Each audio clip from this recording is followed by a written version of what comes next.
So we have business arising from the minutes?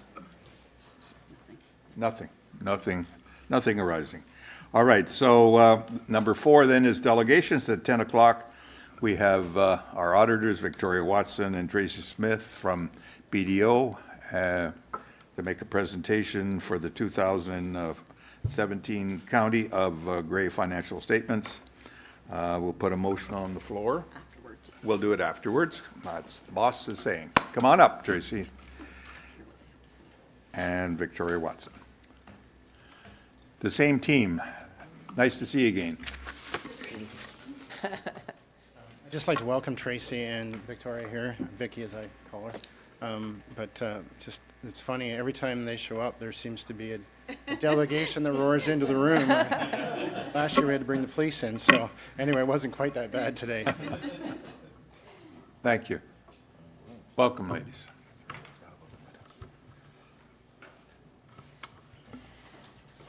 Good morning, everyone. I'd like to thank the committee for having us here today. I'd also like to thank Kevin and Mary Lou and the finance team for all their assistance during the audit. They do an incredible job, a fantastic job of having everything ready for us when we come to, and everything's complete for us to do an efficient and effective audit. The waterfall report, as we're calling it today, it's our responsibility as the auditor to report on the audit and to communicate with the committee. This report contains all the required communications required under auditing standards, and I'll provide a very brief summary. Vicki will provide a high-level overview of the draft financial statements that are the representations of management of the transactions during the year.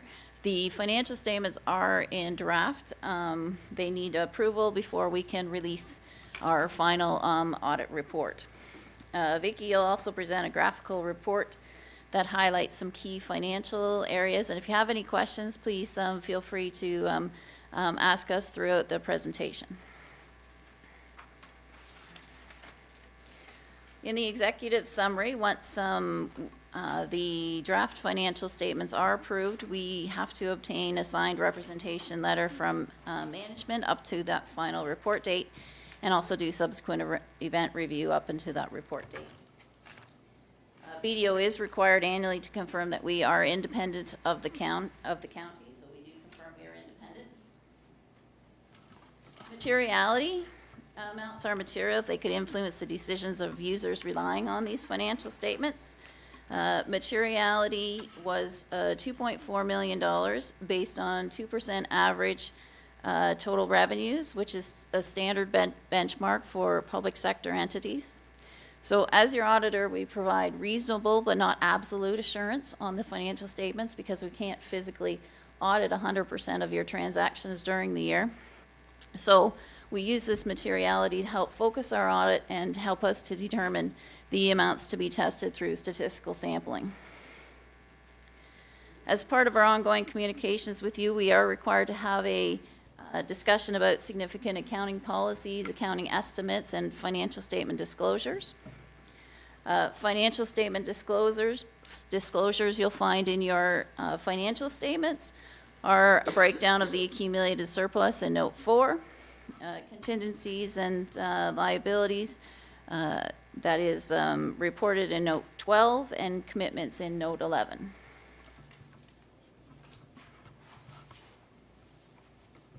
Significant estimates are used in the calculation of amounts in your financial statements. Significant estimates are used to calculate the post-employment benefits liabilities, the WSIB future liabilities, the tax rate, taxation revenue estimate. Management has not adjusted for this amount on the financial statements. There is also estimates in the liability for contaminated sites, and management is not aware of any contaminated sites that needed to be set up as a liability on these financial statements. We have disclosed unadjusted differences identified through our audit. There is only one unadjusted difference of $145,000, and that did relate to the estimate on the taxation revenue. That liability is highly dependent on the estimates of information supplied by the lower tier municipalities. And so since it was not material, we can issue a clean audit report on these financial statements. A copy of the sample representation from management is in Appendix C. Internal control matters. Our responsibility as your auditor is to perform a financial review of the financial statements, so making sure that the numbers are correct. Our audit is not designed to audit or detect all the weaknesses in internal controls. However, if there are weaknesses that we are required to report to you if controls that we test during the audit are not operating efficiently.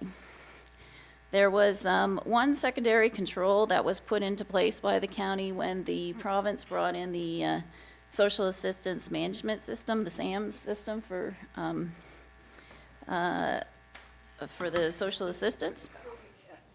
At that time, the caseworkers were not confident that the amounts were being calculated correctly with that new system, so they put in a control, a secondary control to evaluate to make sure those benefits were being calculated correctly. We used that control as part of our audit testing. We found during our testing, we found that control was not operating as it had been in the past. We do recommend that you review that process and determine whether that secondary control is now still needed. When we did our audit, we did alternate procedures and we did not find any errors as a result of that control. So we did alternative testing and everything was fine.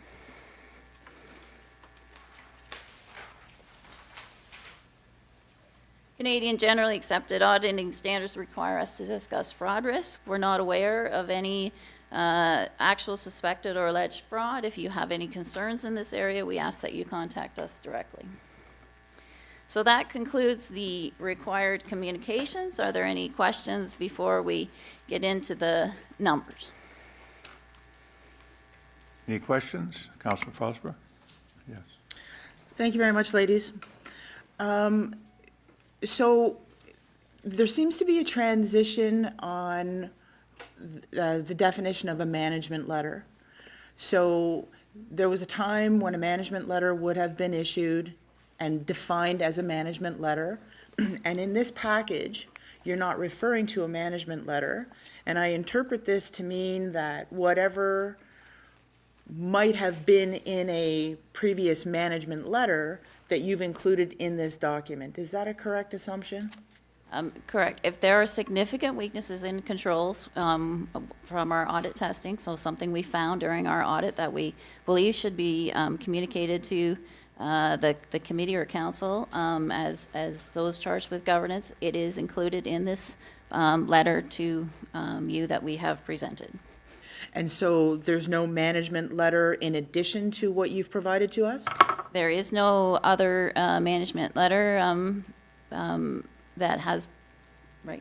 Yeah, yeah. There was we actually did issue a letter, but it does say that there were no further issues other than this social assistance letter that we needed to communicate to management. Okay. The reason we issued a no-issue letter is there is some additional reporting for some of the funding that has to be provided for social services, and they ask that we provide a management letter. And that no-issues letter meets the requirements to the ministry. Okay. So if there were a management letter, I guess what I want to be clear on is if there is a management letter, we would know unequivocally because you would tell us in here that there is a management letter. Correct. Okay. Looks like it's covered. Thank you. Okay, so we can get into, thank you, Councillor Fosborough.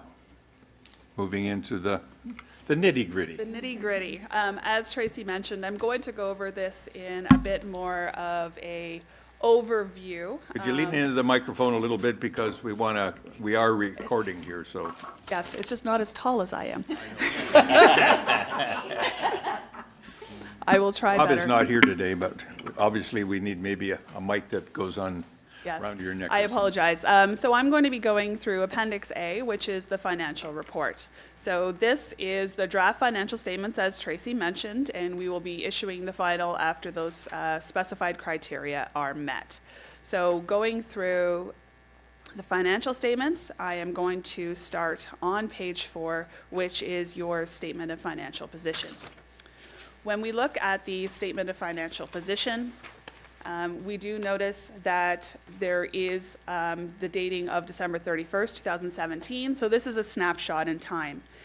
At December 31st, 2017, your cash had decreased slightly and your payables had increased to result in an overall decrease in your net financial assets. This change in net financial assets was a result of significant investment during 2017 in your tangible capital assets. And we'll go over that in a little bit more detail in our blue graphical report. Overall, when we look at that increase in your investment in tangible capital assets, your accumulated surplus went up year over year. If we go to the statement of operations on the next page, we notice that there are some small differences as noted in your government transfers, and there's specific departmental areas that were below budget and some that were over budget, and those are detailed in note 7. But overall, not a material difference in comparison to last year's budget. When we look at the expenses year over year and in comparison to budget, the amounts are comparable to prior year, but there is a difference when comparing your budgeted expenses to your actual expenses. And this is how the amortization is budgeted for in the municipality. So the municipality doesn't budget for the expense of the assets over time. It's recognized in the year that it occurs, and that is basically the entire difference between the budget and actual. We do provide a reconciliation of the annual surplus to the actual annual surplus at the end of the year, and that is included in note 6.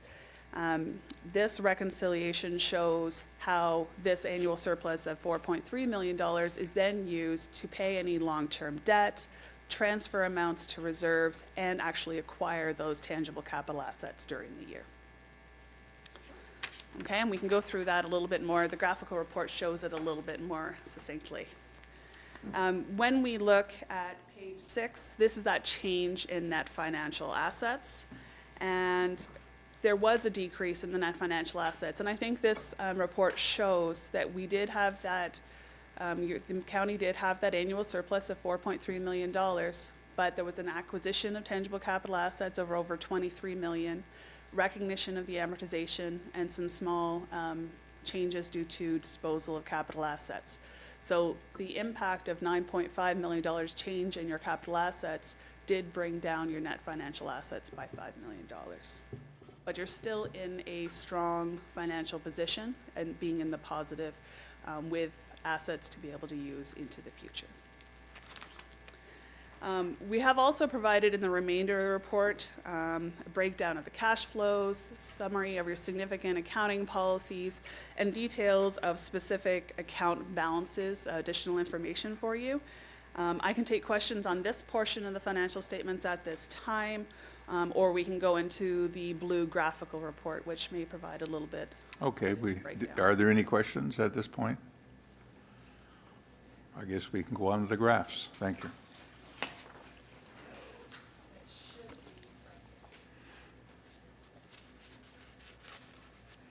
So we're just going to go to what we call the blue report. Maybe we should put another picture on the front of this one as well, but it's nice to be able to differentiate this. So we provide this just for information purposes so that there's a little bit more detail, not just the 2-year comparison that is provided in your financial statements, but a few more years of analysis. When we look at page 3 of this report, the Where Are You Today, you can see that the net financial assets has been decreasing over time if we're looking at the middle of the page. In 2014, it was just under 38 million, and then decreasing down to the 30.5 million today. But if we look at the line just below that, there is a correlation. For any year where your net financial assets went up, your the amount that you had invested in capital assets actually went down. So for the next 3 years, up until the current 2017 year, there had been an increase in the amount invested in tangible capital assets. So I think that's a good correlation. You're using the resources of the municipality to be able to invest in the physical capital assets. There is provided a bit of a breakdown of your accumulated surplus, and these show that you have the reserves to be able to use for your future capital projects. On the next 2 pages, we do have a breakdown of your cash flows, the amounts that are coming in from operations, and again, highlighting the capital transactions that you are taking the opportunity to invest into the county resources. I'm going to skip a couple pages here to go to page 6 to look at the tangible capital assets. Let's go back a little bit. So this sort of shows graphically the amounts and where they're invested. We do wish to point out that these assets are recorded at historical cost. So when you are looking as part of your asset management plans to reinvest as time goes past, cost may increase when you're reinvesting. One of the indicators we do include on the next page is the age of TCA financial indicator. So as you invest more, this percentage should go up. And so you do see a large increase in your tangible capital asset purchases this year. And just due to the volume of assets that are involved in the county, it only went up 0.5%, but it was an increase year over year when we're looking at the percentage. We do provide you with a 4-year and budget comparison of your revenues. The amounts are, as I said, comparable year over year with some small differences included in the government transfer note. The funding for the municipality does come firstly from taxation and then from government transfers, very close in terms of where the revenues are coming from to support the services. We have provided on page 9 for your analysis a bit of a comparison of the expenses excluding that amortization amount that has to be in your audited financial statements, just so that you can see that closeness in terms of when we exclude those amortization values. And then the graphs, just to see where the expenses are. The number 1 or the top 3 functional areas can be noticed that they're all functions that are helping others in our community, whether that be long-term care, the social services, or paramedic services. It's all being out and helping individuals within Grey County. And the number 1 expense in the next chart is salaries, and you can't provide those services in those top 3 functional areas without having great people to provide those services. Our page 11 is probably a chart that is familiar to council. This is something that management has provided to show the surplus that was transferred at the end of the year to reserves. So if there are any questions on that, I believe Kevin was willing to answer those questions for you. And then the last 2 pages show the amounts that you have set aside for the future. So for reserves, there is a similar amount, just a small change year over year between 2016 and 2017. Large amounts that are being put away for capital purposes. And then also you do have obligatory reserve funds with your development charges and federal gas tax. These are for planned future projects, and just showing the progression of the increase in those balances as well on page 13. So hopefully that graphical report was of assistance, and if there are any questions on that report, we can take those now. Thank you, sir. Council, any questions? Good report. Yes, Councillor Fosberg. Thank you, ladies. So the year-end report is not draft. is it? No, because it's not your official report. It doesn't have to be approved by, it doesn't have to be approved for, by council. This is just to provide additional information to help you understand the draft financial statements. Okay. And so the table of contents has a little qualifier. As a result, the year-end report may not be suitable for other purposes. Our year-end report is intended solely for the use of council and should not be distributed to or used by parties other than council in conjunction with audited consolidated financial statements. Well, we're distributing it, it's on the agenda.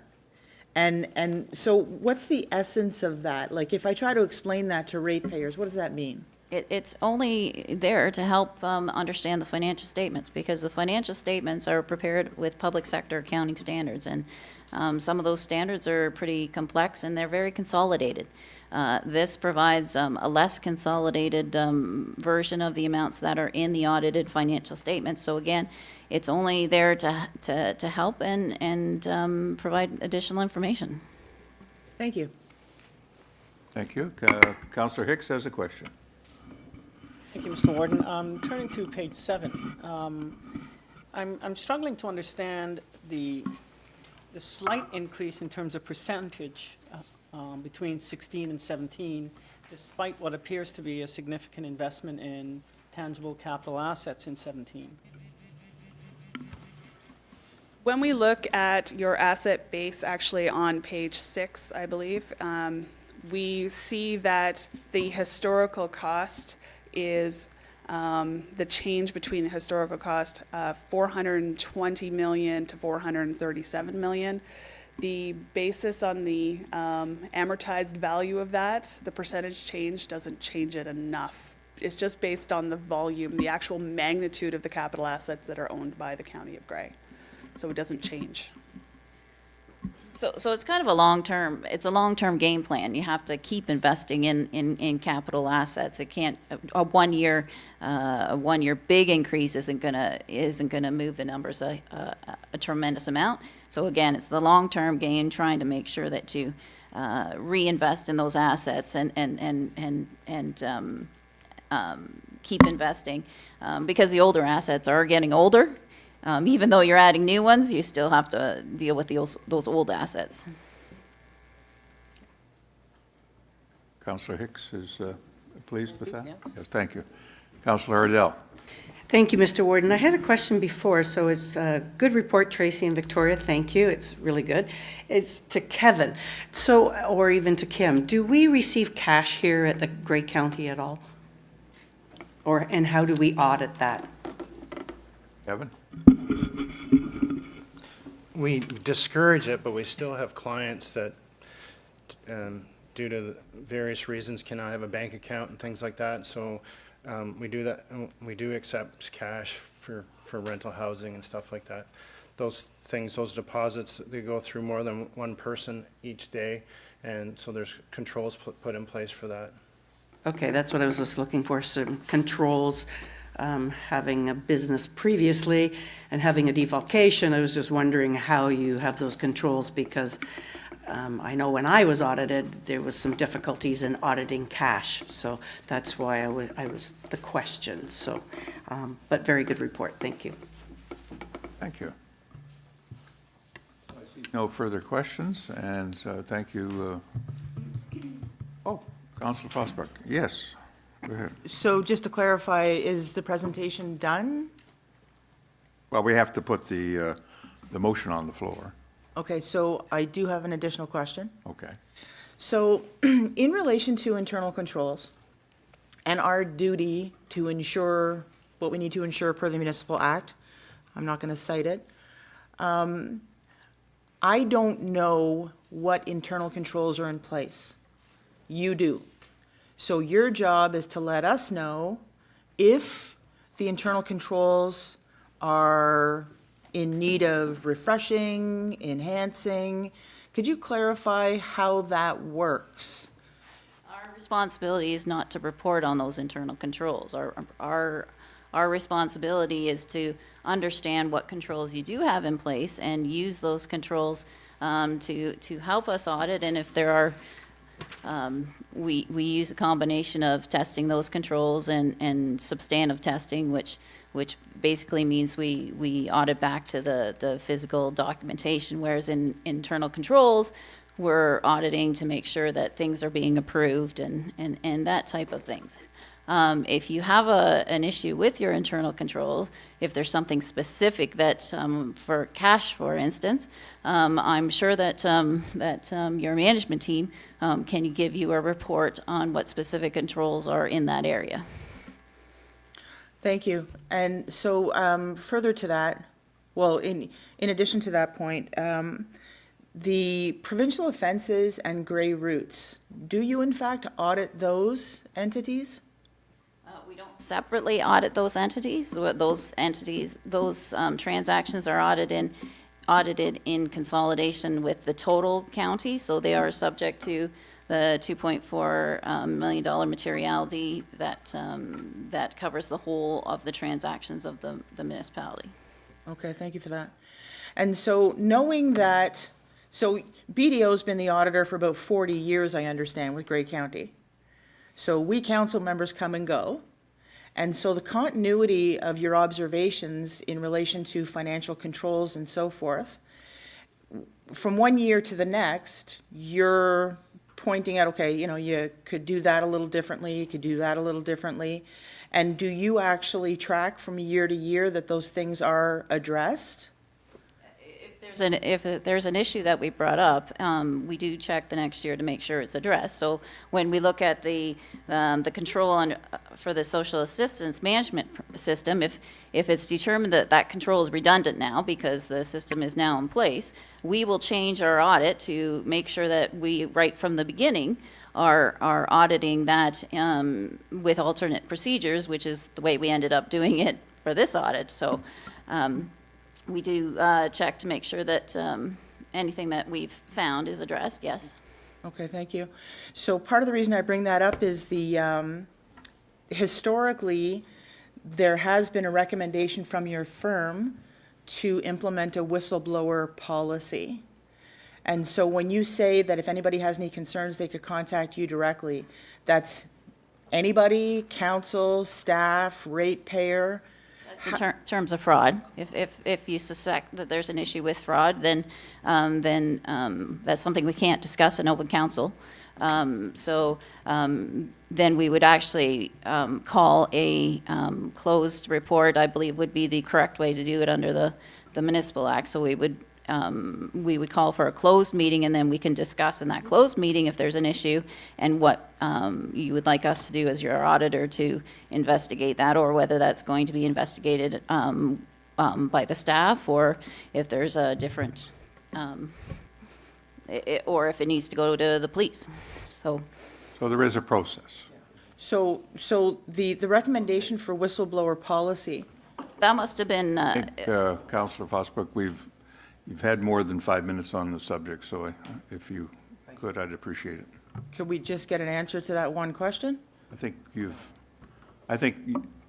we've discussed the whistleblower policy, and I think there is a process, and they've discussed the process, so I think if you need further information, we can take it to the side. Thank you. So we're going to put the motion on the floor. Mr. Ward, Yes, could I ask one question, please? certainly, yeah. Thank you. Thanks, ladies, for the report. Just a question around the pension obligations and the unfunded liability. OMER's $5.4 billion unfunded liability.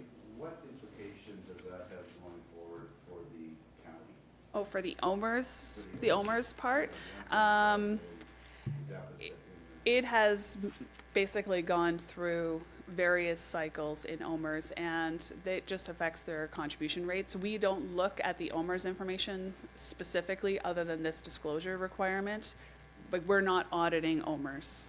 So you don't have a whole lot of control on you don't have a whole lot of control on what that expense is. The rates are set by OMERS, and so based on your number of employees, that's the amount that you're required to pay. So the unfunded part of that, I guess the short answer is you don't have much control over that. it's a separate organization. That's not a very comforting answer. Kevin, as our treasurer, will address the OMERS. But you've made a good point, Counselor, that's something you have to be concerned about. If it continues to flounder and not go and get fully funded, you could see the government or someone saying contribution rates would have to increase, which would affect the county budget then because of the number of employees that are in the OMERS pension program here with the County of Grey. So how often, Kevin, do they reevaluate their financial state to determine if the rates need to go up? I don't know how often, I know what, is it gotta be 4 or 5 years ago, there was a significant increase in those contribution rates. And that did have an impact on the county's budget at that time. Thank you. CEO will speak to the contribution levels. But I would just refer to the recent reports that we've received from OMERS that shows that they've made significant positive strides and are, at this point, at the beginning of 2017, 93% funded. So the presentations that I've seen forecast that to go to 94% at the end of the year and moving forward from there, so. Thank you. Okay. Everybody comfortable with that? Okay, so I'm going to put this, thank you, Tracy and Victoria, thanks. Thanks for We're going having to put us. the motion on the floor now, and if we need to call you back, don't run away yet. Thank you. Put on the floor that the financial statements for year ending December the 31st, 2017 be received, and that the treasurer be hereby authorized to approve and sign the financial statements. The motion on the floor. Councillor Wright, Councillor Bell, seconder. Any discussion? Seeing none, motion, all in favor? Motion is carried. Thank you very much. Kevin would like to thank the BDO. I would like to thank BDO and their staff too. They perform a very efficient audit here and try to not interrupt too much with staff, but ask good questions and are thorough. And I really like to thank Mary Lou and the finance staff. They spend a lot of hours on this and getting the working papers ready so that BDO can do an efficient audit. And I couldn't do it without all the staff I have, so thank them very much. They're very dedicated staff, so thank you. I did want, in that blue report, as Vicky had mentioned, page 11 or page 70 in the package, council had asked at one time about, do I bring back an end position for the year on surplus deficit? That is the cash basis surplus deficit. So when we were reporting back in February in the committee report where we're projecting a $1.8 million surplus, they came in about 1.7, so it was fairly close to our projection, but it is there, and if there's someone has questions on those surplus or deficits, I'd be happy, if they want to reach out to me, I can discuss those with them. But again, I'd like to thank all my staff. Okay, thanks. Thanks, Kevin, and thank you for your hard work and dedication. I see you burning the midnight oil as I drive by, so now we can see your office from the street, so thank you very much for that, and thanks, Mary Lou and the finance team. So, that being said, we have the consent agenda, and put this on the floor, that the staff be authorized to take actions necessary to give effect to the recommendations in the staff reports, and that the correspondence be supported or received for information as recommended in the consent agenda. Put that on the floor. Councillor Woodbury, second by Councillor Greenfield. So perhaps, Heather, you wrote that report, is that the one we're talking about? It's on the consent, so it's, unless somebody wants to quote it, Okay. there's no discussion, but Right. it's just for information. Yeah, was it put on there because I thought that as I'm going to the Great Lakes meeting coming up, that if anybody had concerns about the Great Lakes and maybe the harbor or whatever goes around the Great Lakes, the fish, et cetera, they can speak to me as I will be representing the county at the Great Lakes meeting.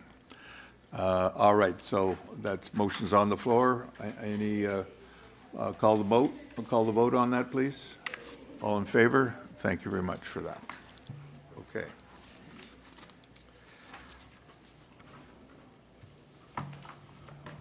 So,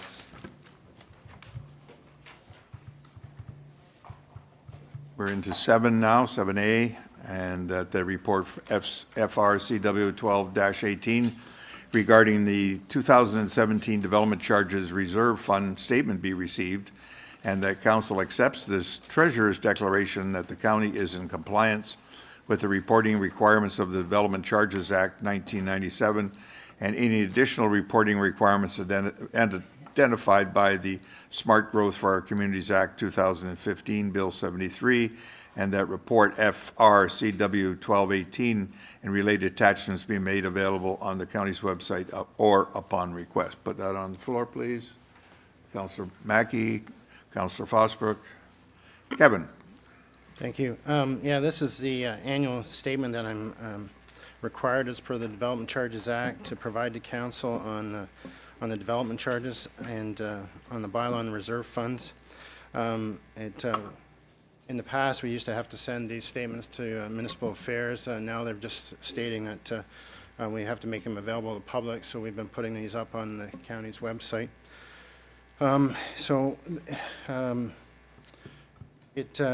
What we've presented in attachments that would be placed up in about the reserve fund, it follows the regulations as prescribed. I would just like to mention if you looked at page 79 of the package on the reserve fund contributions, we received almost $4 million in development charges in 2017, which is almost double what it was in 2016. So page 81, I've given 5 years of what the receipts have been in the past. Now, recognizing Blue Mountains is a significant contribution to development charges, but there's some interesting stats when you go down there, and you even look at Southgate in 2016, only $78,000 in development charges, and then 2017, $553,000. So there is growth happening all over the county here, and it's being reflected in these 2017 numbers. So, as well, when we have contributions like that and growth, that there's some significant growth projects that are in the roads. County Road 19, for one, is like a $19 million development charges project. So we should be seeing our development charges revenue come, and we should be seeing our development charges reserves growing, because you want it when the time comes when that project needs to move forward. We sure hope we have that money in reserves to fund that project. So, these statements are there to demonstrate how much money we received, and then in the second statement where it was used, and then staff, the third statement is attached there, which shows the receipts and where we spent the money in the last 5 years. That is just staff providing additional information to council of what projects were being used on, and we've tried to include what municipalities that just for reference. But you know, some of the increase, I'm sure, as the development charges went up a bit in like the price per unit went up a bit in 2017. That was about 20%, but the rest of that is just demonstrating the amount of building activity that's going on. And this is just residential fund. We don't have a non-residential development charge. So this is all coming from homes being built. Thank you, Kevin. Those charts are good because it explains, it answers all the questions that may be asked, and so therefore, I think that's good reporting. Any questions of our treasurer at this time? Yes. Thank you, Mr. Warden. To Kevin, yes, you've pointed out, and it's just a comment, yes, the town of the Blue Mountains, $3,475,000. That's a lot of money. The last 5 years, yeah. Over the 5 years. And, you know, just looking at what happened in, 2016 and going back further, I calculated Owen Sound to have received in road construction $1,018,000, and the Blue Mountains $1,084,000. and the contributions from Owen Sound, sorry for picking on Owen Sound, but, you know, you had a lot of road work there. You know, there's 885 and total contributions, and then again, ours is 3,000,004. It doesn't seem like a fair process. How do we get fairness in this? And it's resonating throughout our town, and we've heard it again. The task force is meeting this morning. I guess they're meeting by themselves, I don't know. We just send so much money up here. I know we're booming. We had $185 million in building permits. That's a lot of money. And the other municipalities are not contributing as much as us. How do we make this fair? That's how you define it. I know. But It's what I a wanna tough say- question, and so, but I'll let the treasurer make a comment on it. And First, it's timing. So when it's those projects, so what you're seeing now is some of these projects that are coming up here aren't in the blue, but there's projects, like I said, included in the background study. So again, if at the time the background study is reviewed by council every 5 years, all those projects are brought forth here to council for discussion, direction, and stuff.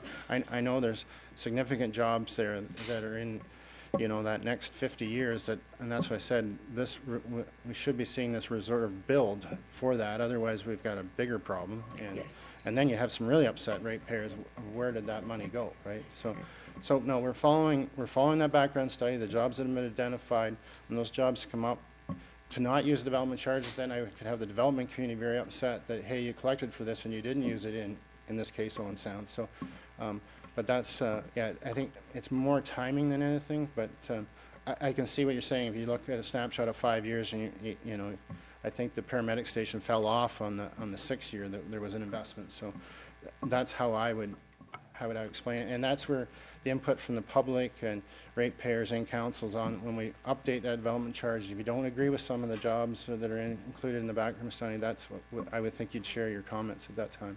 Well, I think we did share our comments when Hempson was here with the DCs, and we shared them with them because Hempson does our DCs as well. So we do have concerns, and I heard over the weekend, Gray Road 2, Gray Road 13 is getting deplorable. It's breaking up, you know, in certain sections.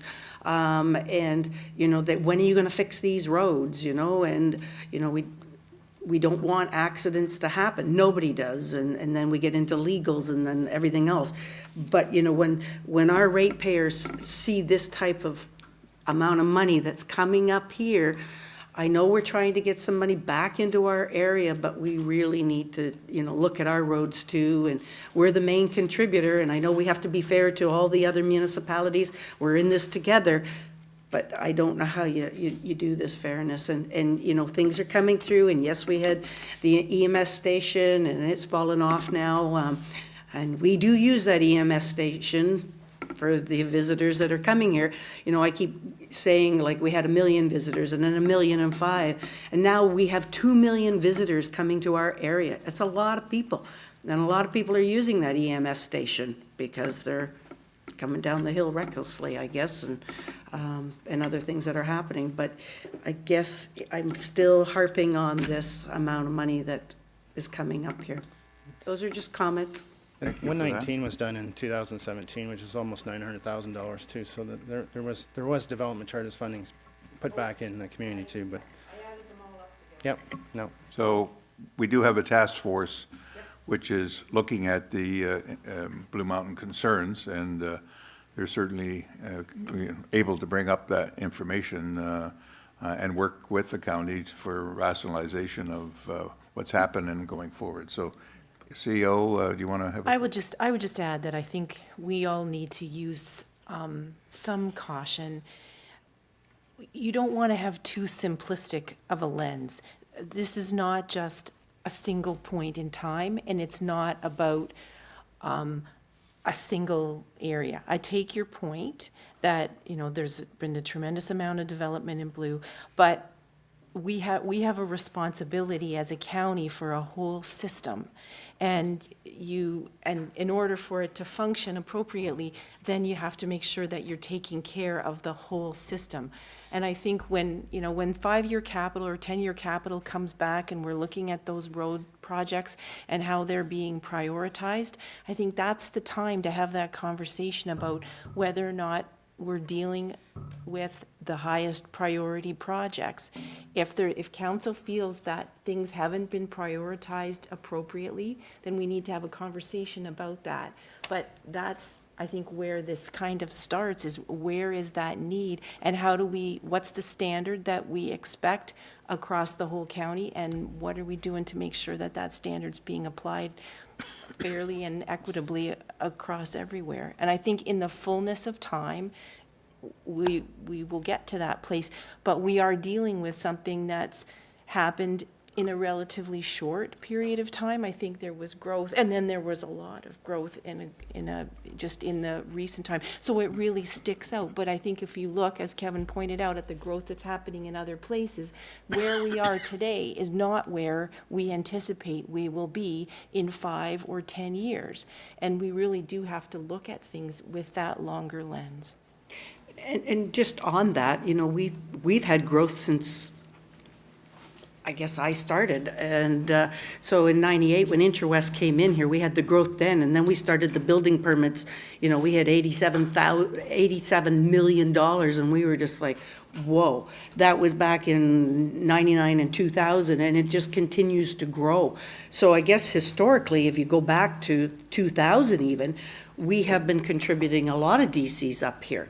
So and give it another year from now, we have a wakeboard proposal coming in, which is our Cedar Run Park is to put that to a wakeboarding demonstration, user park, and bringing thousands of more people here. Like, how many more tourists, it's great for economic development, but it's going to be a strain on Gray Road 2, County Road 2 and County Road 13, and those are the roads that we're going to be having problems with. You get another 1 million visitors coming, it's going to just set back all of our roads. And then Highway 26, and now looking over at Simcoe County, they're looking at finishing off the county, the 26 there, and diverting people and hopefully over the mountain so that there's not the strain on Highway 26. That is provincial, but we have to look at all of this and in conjunction with what's happening.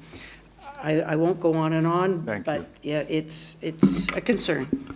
Council, thank you, and I know the Transportation Department is working on plans, and I think that there's something that we can, the task force can look at the plans. Are they meeting the needs of the community? And but as the CEO says, Grey County is a county, and therefore has to look at all its arterial roads. So that being said, Councillor Fosbrook. Thank you, Mr. Warden. It's not very often that Southgate's second on anything. We are. I'm just going to say kind of ditto on that. Looking at the resolution, the second clause, that council accepts the treasurer's declaration. Your title, in fact, Kevin, is Director of Corporate Services. You are our bylaw approved treasurer, correct? Okay. And then the third clause, and I look at the wording because I spend a fair amount of time on the Grey County website, and I would like to see more information and not less available. So you explained that this report was previously submitted to Municipal Affairs, and this is the first required, the legislation now requires that this be presented differently, is that it? Just made public. In the past, it was just requested to be sent to the Municipal Affairs is all. But Okay. Now that, and what it reads now is it made public and it, on their request, made available to them. So we don't send it to Municipal Affairs anymore unless they request it. Okay. Excuse me. So the third clause, that report so-and-so and related attachments be made available on the county's website or upon request. I would like to move to amend the word "or" to the word "and." I guess my interpretation, I was putting it on the website, and if someone didn't have access to a computer or something, if they requested it in hard copy, that's why it said, or upon request, that's. And I think it's great. I just think it's a subtle difference, so it'll be on the website and available upon request. Okay, Counselor Mackey and Counselor, would you agree to the change on a friendly amendment? This will be a separate. And To me, they're the same, but that's fine. That's it's just the fine. same thing, but That's fine. subtly different. Okay, so we're going to change the, do we need a seconder for that motion to change? Seconder to the Counselor Fosbrook's amendment, friendly amendment? Counselor Hicks? All in favor of that amendment? That motion's carried. All right, so we're amending that, and we're going to call the vote on the amended, yes. Thanks, Mr. Warden. Kevin, just a question, or, you know, I guess your best guess on projections, you know, doubling from 2016 to 2017. You know, going forward in 18 and maybe Randy can assist in this, do you see it leveling off for the 2018 year? Or do you see the growth continuing at the same rate? It's Randy, Yes, no Randy, planning activity, maybe a bit better than. You got the crystal ball out, so. Yeah, I don't unfortunately, but just given the application interest and the amount of applications that we continue to receive, as well as some of the building permit activity that we're actually seeing happening on the ground, I anticipate this still at minimum staying the same, if not increasing into next year. Thank you. Thank you. Yayo, yeah. In the background study too, there is some projections of growth that we probably could take a look at and see how they compare, but they're just estimates. And Yeah, and with that, we've had Henson do an update to those growth projections based on the 2016 census data. So that is something that we can take a look at to see, based on that latest update and based on what was included in the development charges back in, when we did the update 2 and 16. Yep. To see if there's any differences there. There are, no doubt, some differences, because there were some adjustments made, including some increases to estimating projections in Southgate, just based on the development interest and activity that's happening in Dundalk. That's good. Okay, so, I was just going to say. yes, Kevin, did Madam. MPAC Yeah. not make a change so that we have access to more current building permit information? That's been an issue in the past, I think, about kind of lagging on that. yeah, there's, Dry it anyway. depending how they're put forth, yeah. Yeah. We can look at that. As a crystal ball, though, that's just really what we're seeing in the development charge. Receipts come in then, but, because when the building permit's issued, that's when it's collected, so, but it's, there's stats we can look at for sure. Well, it would have an impact on a revised 5-year projection, right? Yeah. Okay, call the vote. All in favor? That motion's carried. Thank you very much. We take a break now? Yeah, the delegation, yeah, the delegation will be here. Yeah, I think we'll take a 5-minute break, Kevin, and we'll come back. And welcome Sarah Colley and Julie Moore for their presentation. Barbara Fetty, you're going to introduce them, or? Good morning. I would like to introduce my colleague, Sarah Cowley from Hope Grey Bruce, and her colleague, Julie Moore.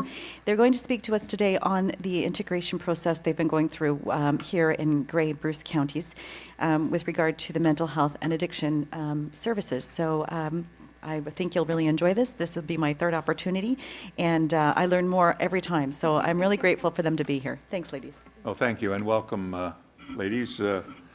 The presentation will be up on our screens here, so you're welcome to start, and thank you. Thank you very much, and good morning. We are really excited to have an opportunity to talk to you. I'll be it quite briefly this morning about the integration work that's been happening around the adult mental health and addiction system here in Grey Bruce. And as Barb indicated, I'm joined this morning with Sarah Kelly, and For some of you who don't know Sarah, she's one of the executive directors of one of the 3 organizations that is actively involved in the integration. And you can see on the first slide at the bottom of the slide deck the 4 partners that are involved. So I'll just maybe clarify before we get started. 3 of those partners, the Canadian Mental Health Association, Hope Grey Bruce, and G&B House, which you'll likely be familiar with those other 2 providers, are community health service providers. So they are, their services are based in the community and they work closely together in their current state. Those 3 partners, however, after the 1st of September will form one organization and one entity so that there will be only one door for patients or clients to have to, if you will, go through in the community to receive mental health or addiction services, as opposed to 3 doors, which is the current system. The new organization then that's considered a horizontal or a community health integration. Obviously, our 4th partner is Grey Bruce Health Services. They will remain intact, as you can appreciate, as a hospital. They're not necessarily changing state, but they'll continue to support the community organization as one.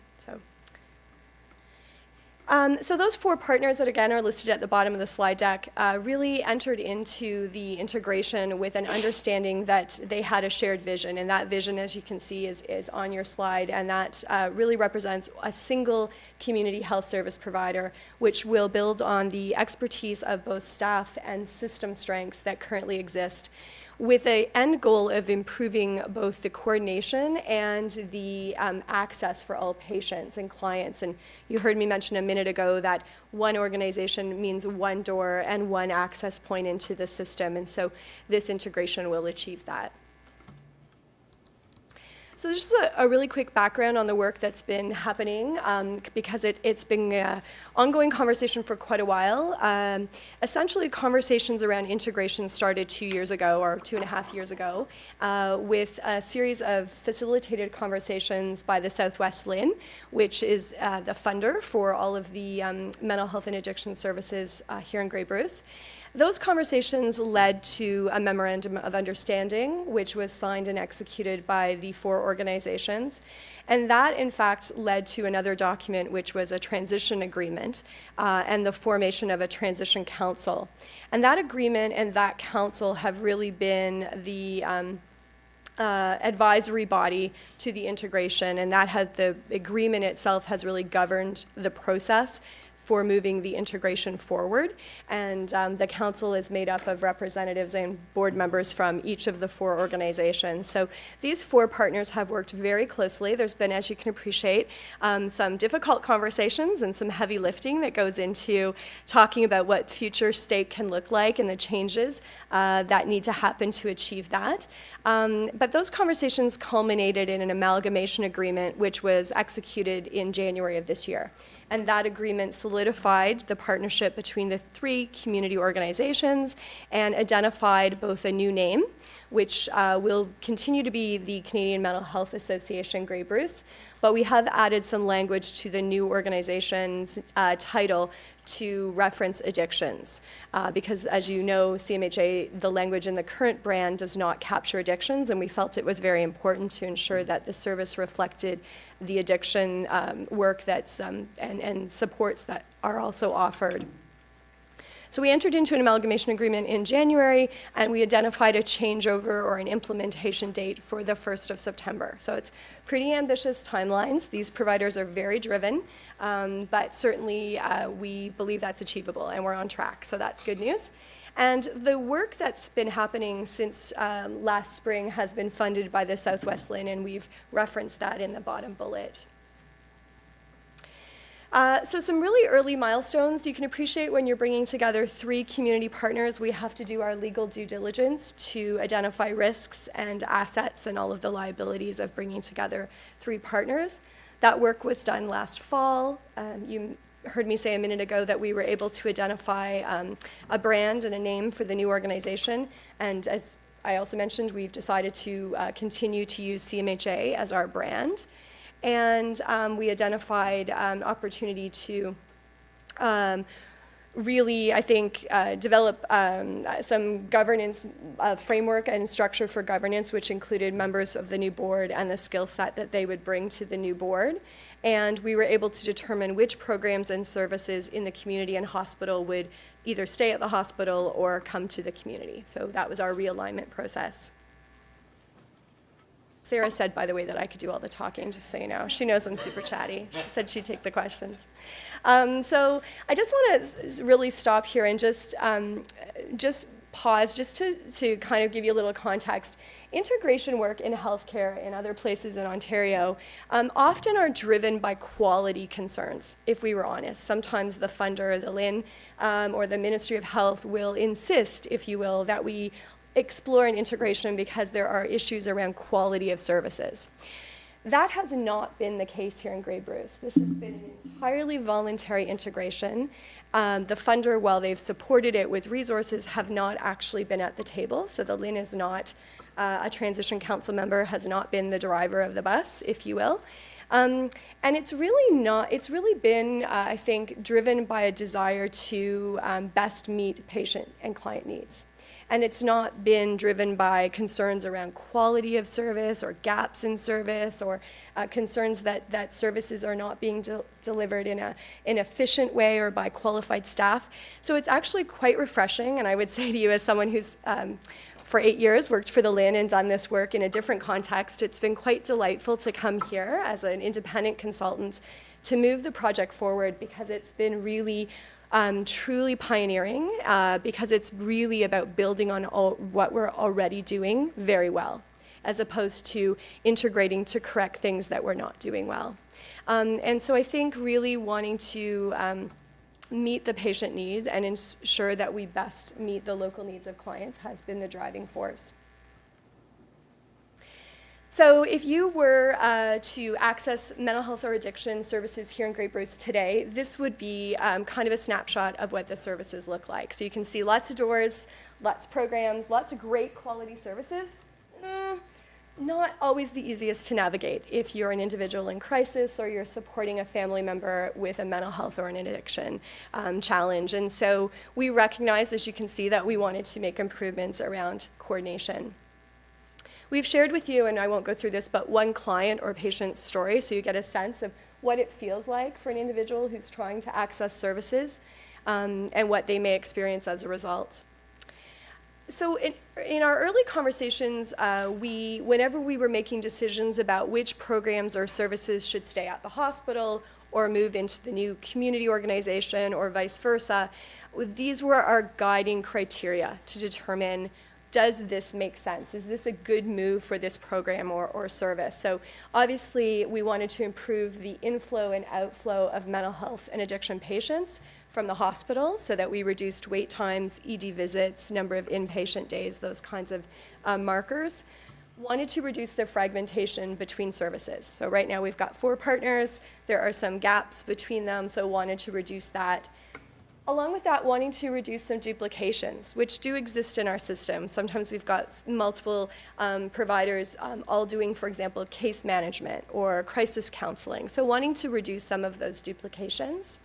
Obviously, you've heard me say a couple of times now, we want to enhance the patient and client experience, make the system easier, for lack of better language. And we also wanted to be able to provide services that would respond to populations that might typically have not been terribly well served. And you'll see I've mentioned dual diagnosis, for example, patients, or some of our cultural groups that may not have had the access to service. So really wanting to improve health equity across the Grey Bruce region. And certainly improve timely access to care. We know that folks' waiting lists and wait times are highly problematic for this population. These are not folks that we want to see waiting for service. And so really wanting to improve the timeliness in which people could actually receive support and the consistency of that so that we didn't have one program that could see you within a short window of time and another program where you might be waiting 3 or 4 months for a counselor or social worker. So you'll see we had identified some opportunities to move programs from the community over to the hospital and from the hospital into the community. I'll just pause there to let you know that the movement of hospital programs into community is not scheduled to happen for September 1st. That would be seen as a second phase, if you will. You can appreciate this is a pretty big project on its own, just bringing together the 3 community providers. So at this stage, we would see the 3 community providers coming together for September 1st, their programs moving together and positioning together. And then that previous slide of hospital programs that would be coming, out of hospital into the community would be seen as the second step. And we haven't yet assigned a time frame to that. You can appreciate it's complex when we're talking about moving health programs out of hospital into community. Even though it's healthcare, they are slightly different houses and they speak slightly different languages, and it's a little bit complex. So we're working towards that, but for this fall, we won't have achieved that particular slide. As I mentioned earlier, we identify the changeover date for September 1st. So organizations, CMHA, Hope Grey Bruce, and GMB House will be one new organization, the Canadian Mental Health Association Grey Bruce. And you'll see there's our tagline using the language around addiction. So that will be the new name on the 1st of September.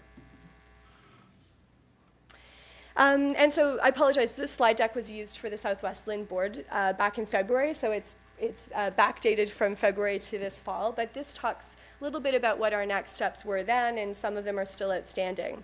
So we are currently in the process of an executive talent search specific to our CEO, and we actually hope that that process will be wrapped up by next week. We've completed our interviews, and that selection committee is continuing to identify a successful candidate, but we're pretty close at this point. Regulatory filing, so you can appreciate that we need to file for letters patent, identify corporate objects, and at the same time start to move towards dissolving, for, again, lack of better language, the 3 existing providers so that they can become one. So we have a bevy of lawyers, as you can appreciate, working for us to go through the regulatory filing process. And at the same time, we are beginning to navigate staffing changes specific to things like harmonizing wages, harmonizing policies and procedures, because each of the organizations have some variation in their policies, in their wage grids, their job descriptions, all of those key pieces. And we want to create one work culture on September 1st that identifies those differences and works towards harmonizing them. We're also actively starting to conversations around legacy celebrations, wanting to know that in the case of Hope Grey Bruce, so Sarah, how long has Hope been? 32 years. 32 years. GMB House next door, obviously a lengthy history, as has the CMHA branch in its current formation.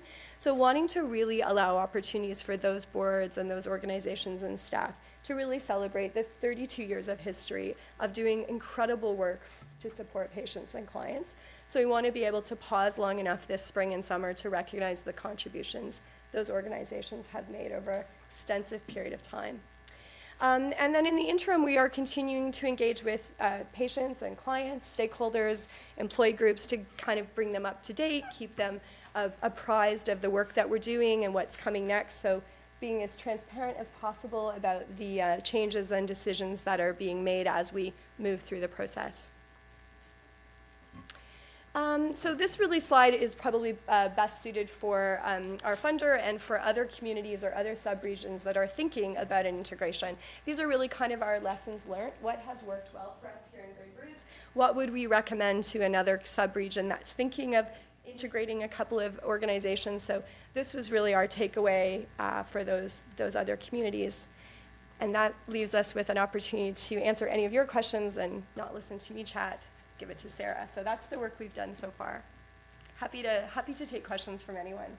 Well, congratulations in pulling it all together. It's a big challenge, and I can see that you're still smiling, so it must be working. We are still very happy. Very happy about it. Yes. Councillor Mackey would like to ask a question. I just want to applaud the 4 organizations for taking this step to break down the silos, because it is going to be a lot user-friendly, far more user-friendly for the consumer. So that's a great thing. Is this, I mean, because this is the right move, is the LHINs or the province making this happen in other jurisdictions? So I think it's fair to say that it's happened differently in the other LHINs across the province.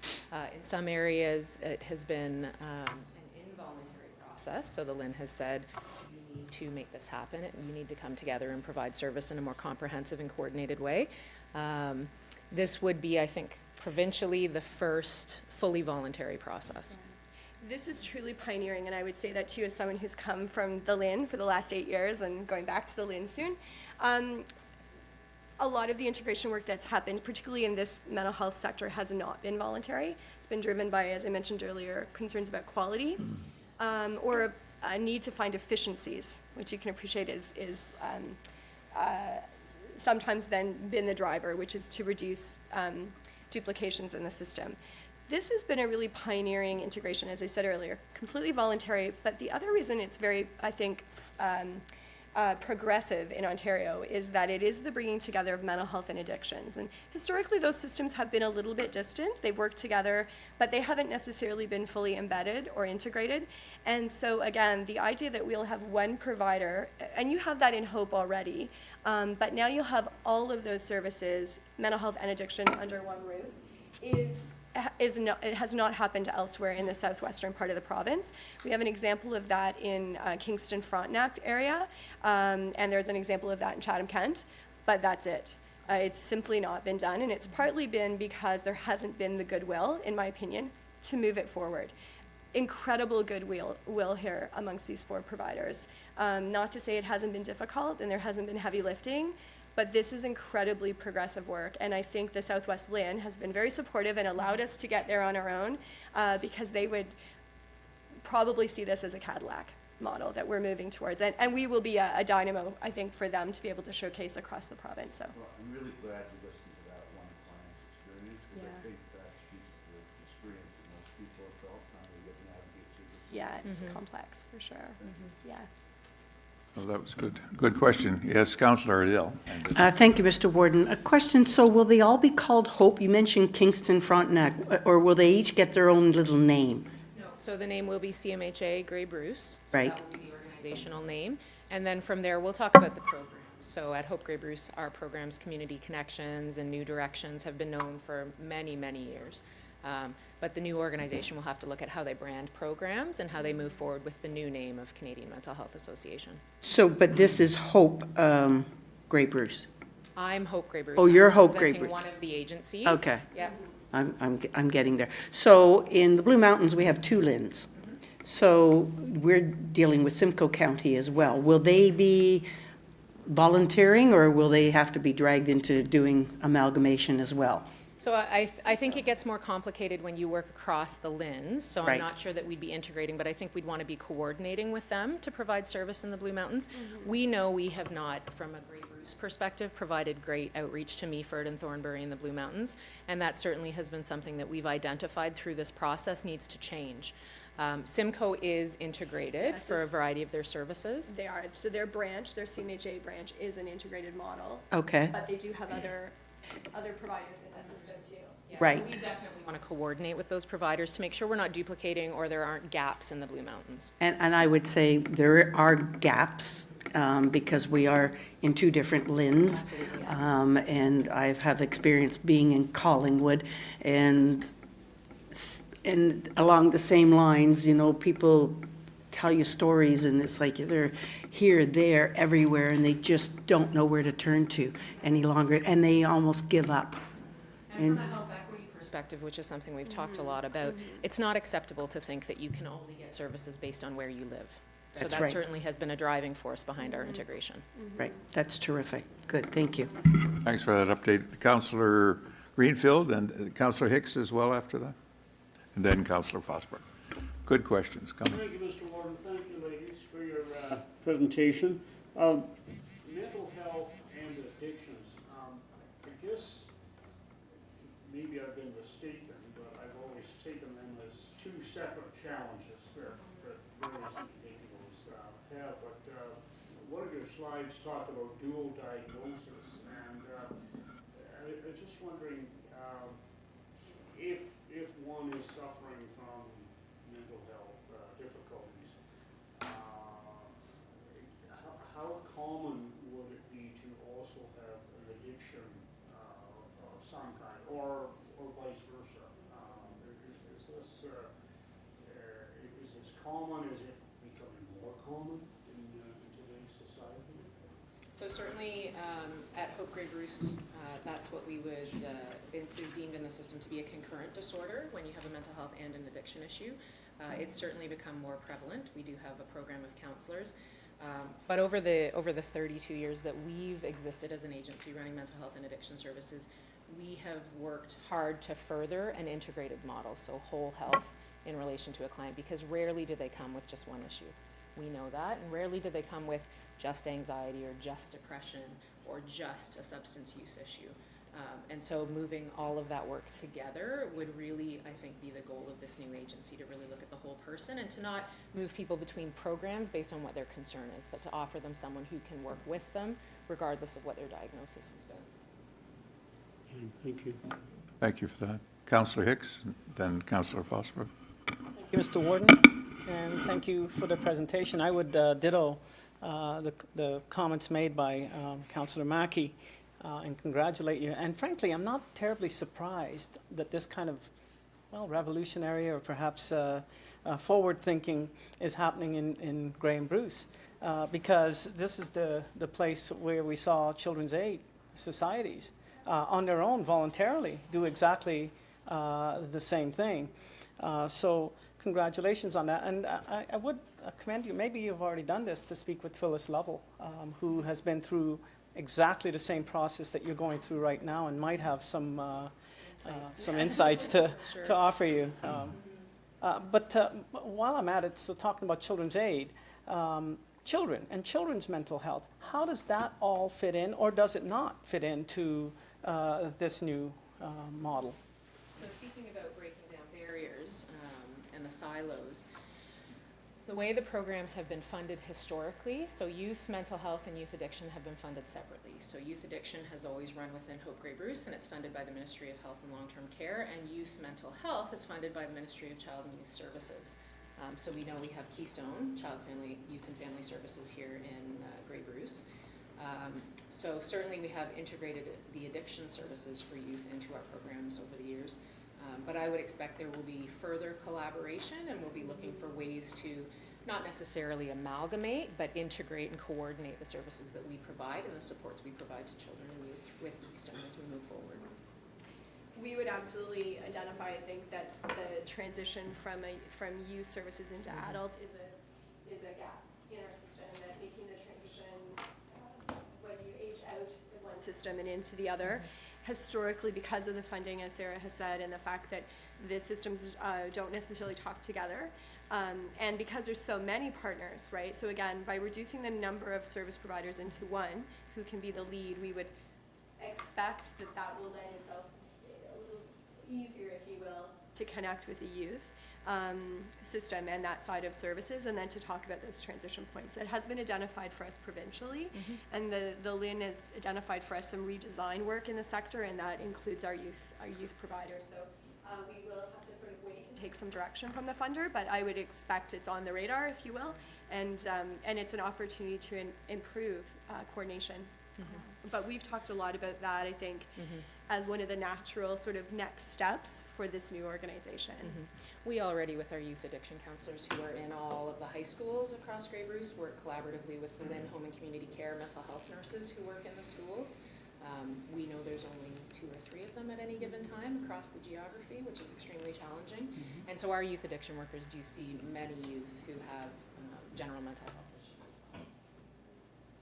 Thank you for that. Councillor Fosbrook, you had a question? Thank you, Mr. Warden. Thank you very much, ladies. Very good information. A lot of comments have already been made. I look forward to the opportunity to review the material that you have provided. When I get inquiries, I just by default now say, if you don't know, call 211.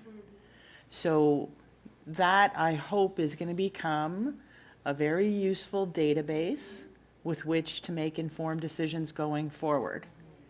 And so I would imagine that as you're doing all of this hard work behind the scenes, that this is in fact going to be seamless for the people who need this service. Yes.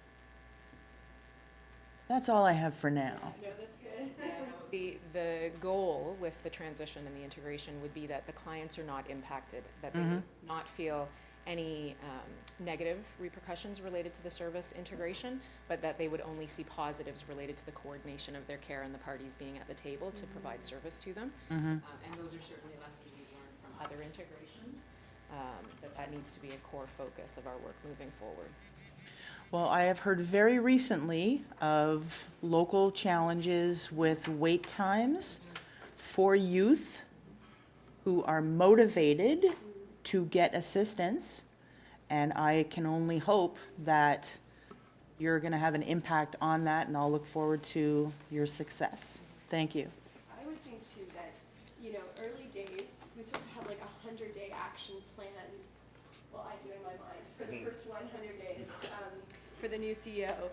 And in my mind, I think, you know, we wouldn't expect any real significant disruption, right? We want to let the dust settle a little bit. We need to harmonize our play groups. We don't want to create too much change for our clients, right, and our patients, because things will already be changing, right? Names are changing of potentially programs or the organization. We're fortunate that we're not making any sweeping staff changes, right, which is fantastic. So if you have a worker currently, likely going to still be able to connect with that worker in September. Excellent. So I would think that the first early days will be an opportunity for the CEO to reflect and observe what changes need to be made before we sort of come out of the gate too quickly. We've been very considerate in our approach up until now, and I think that would continue so that we aren't disrupting services for clients or patients. Down the road, there may be some service delivery changes based on feedback, as you just said, where there's a pressure point for youth. Or are we discharging people from the hospital in a way that means they're not being readmitted? If we're not, then let's talk about that. So there will be some opportunity to make some service changes, but I wouldn't want you to think those would come out sort of right out the hopper, because we want to be considerate. And the CEO needs an opportunity to settle in to the role and really observe and reflect on the services that we're providing. I think the good news for us is that we're not panicked about making changes, because for the most part, programs work very well, which again, going back to other communities where maybe that they aren't working well, and we have to make some pretty quick changes in program models. I wouldn't think that's the case here, which is great news for us. Thank you. Thank you for that. Any other questions? One quick question I had was the referral system. So you're saying that the hospitals refer, but do family doctors and community health clinics refer to you as well then? And so the patient doesn't directly come to you directly, or the client, they get referred through the system, do they? Or is there an open door policy? It's a completely open door policy. So we get referrals from primary care. We get referrals, people meeting at public health with someone and walking over down the road to us. Self-referrals, family referrals. All right. The referrals come from everywhere. All right, so it's open door, there's no barriers then. That's good. Okay, well, thank you very much for that presentation. It's certainly welcome, and we wish you well. Keep us informed of how you move forward. Absolutely. Thank you for Thank you. having us. Thanks. That's a good update. Kevin, you're up to bat again?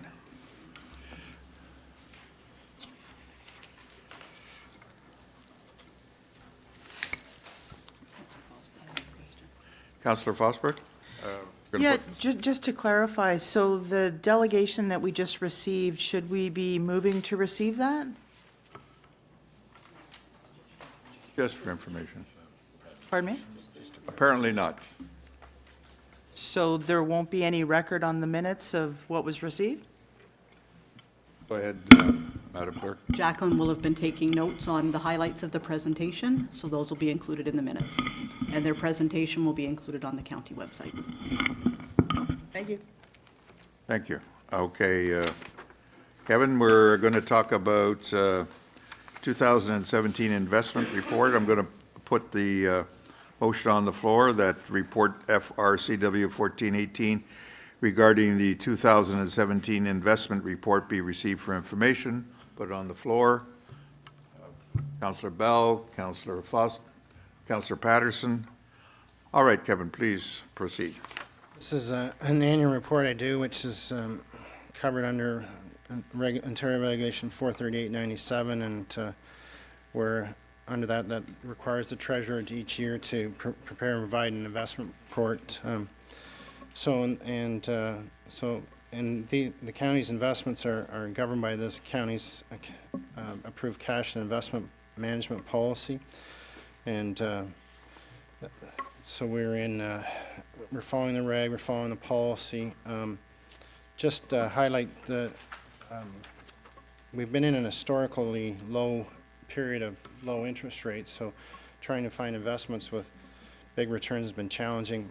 Although 2017, we finally started to see some interest rate increases. So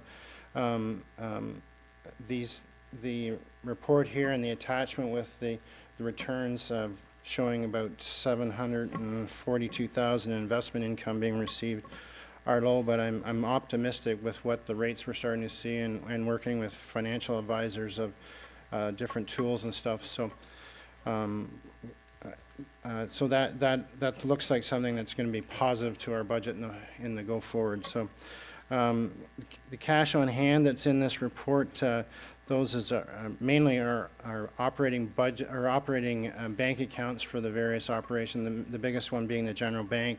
It shows like $16 million at the end of 2017. You have to remember we get $13 million in tax levy payments that come in on December 15th, so it should be a high at that point in time. And still, then it starts being drawn down as we continue to pay people and things like that.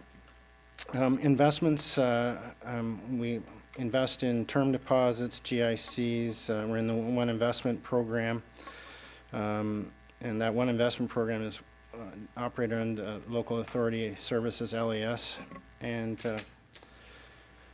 with that, the One Investment Program, we've been dealing with the bond portfolio and the Universe corporate bond portfolio, and those have historically done fairly well for us, but as interest rates rise, the bond prices drop, and so that is something we're going to have to look at now. And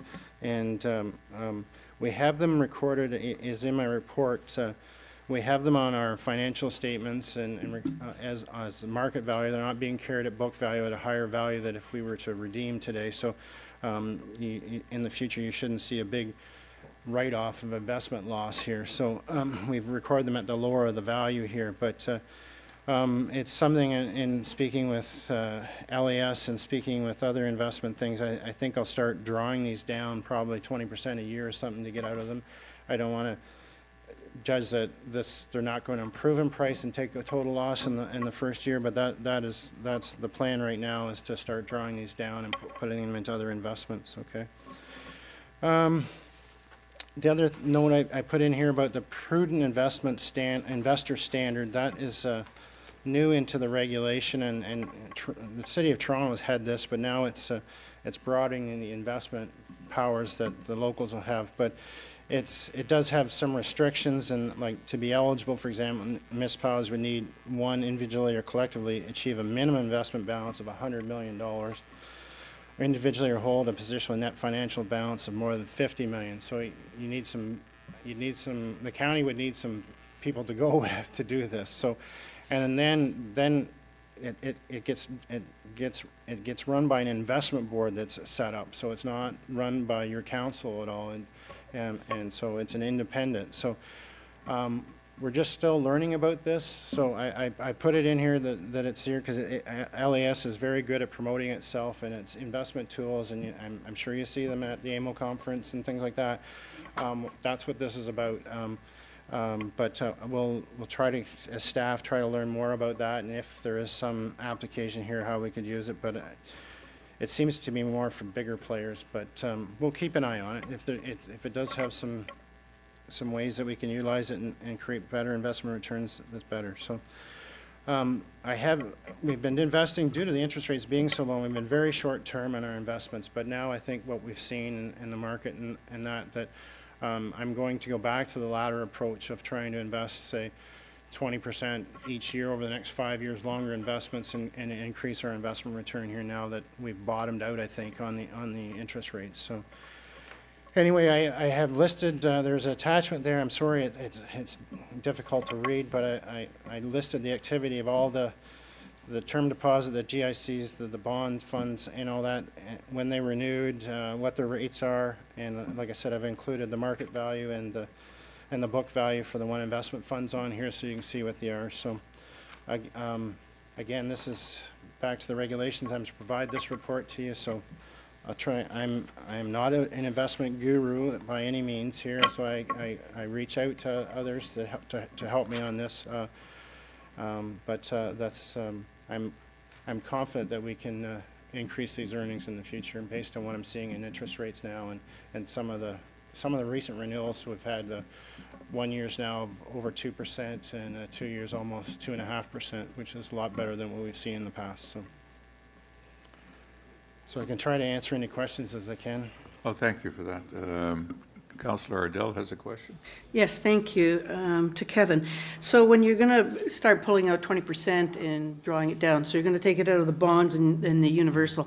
So are you going to put it back into high interest savings, or are you going to take it out of the one fund completely? I wasn't clear on that. Well, I'll work with the investment consultants and look at that and see what best, if LAS has an instrument that I can keep it with them, yeah, and that's competitive, but if not, I'm going to try to maximize the returns as best I can. So Right. if it's even, we see other municipalities investing, like, other larger cities that are taking on big debt, they'll put out their own debentures that you can get involved into. So I'll need assistance with a professional on that, but I'm gonna try to look at all those instruments and see, and still maintain our cash flow, that I don't run into problems. So I'll have to look at our 5-year capital plan and see how our money's coming and going and when it's gonna get used, and then try to make decisions on those times. But I try to like to do a ladder approach, that if rates go up again, that you don't have all your stuff sitting out 5 years or something like that. You still have an opportunity to gain on that. So that's my thought process on this, okay? So question number 2 then, so with the municipalities, you got the investment balance of 100 million, or individually is 50 million. So would that entail each of our municipalities going in with Grey County? Because we're in the one fund. We have a fair amount in there as well. I can anticipate that, or 2 counties wanted to go together. But something that like was my next Yeah, part. that's what I understood from what we've been explained to, but again, it's early stages on this. So.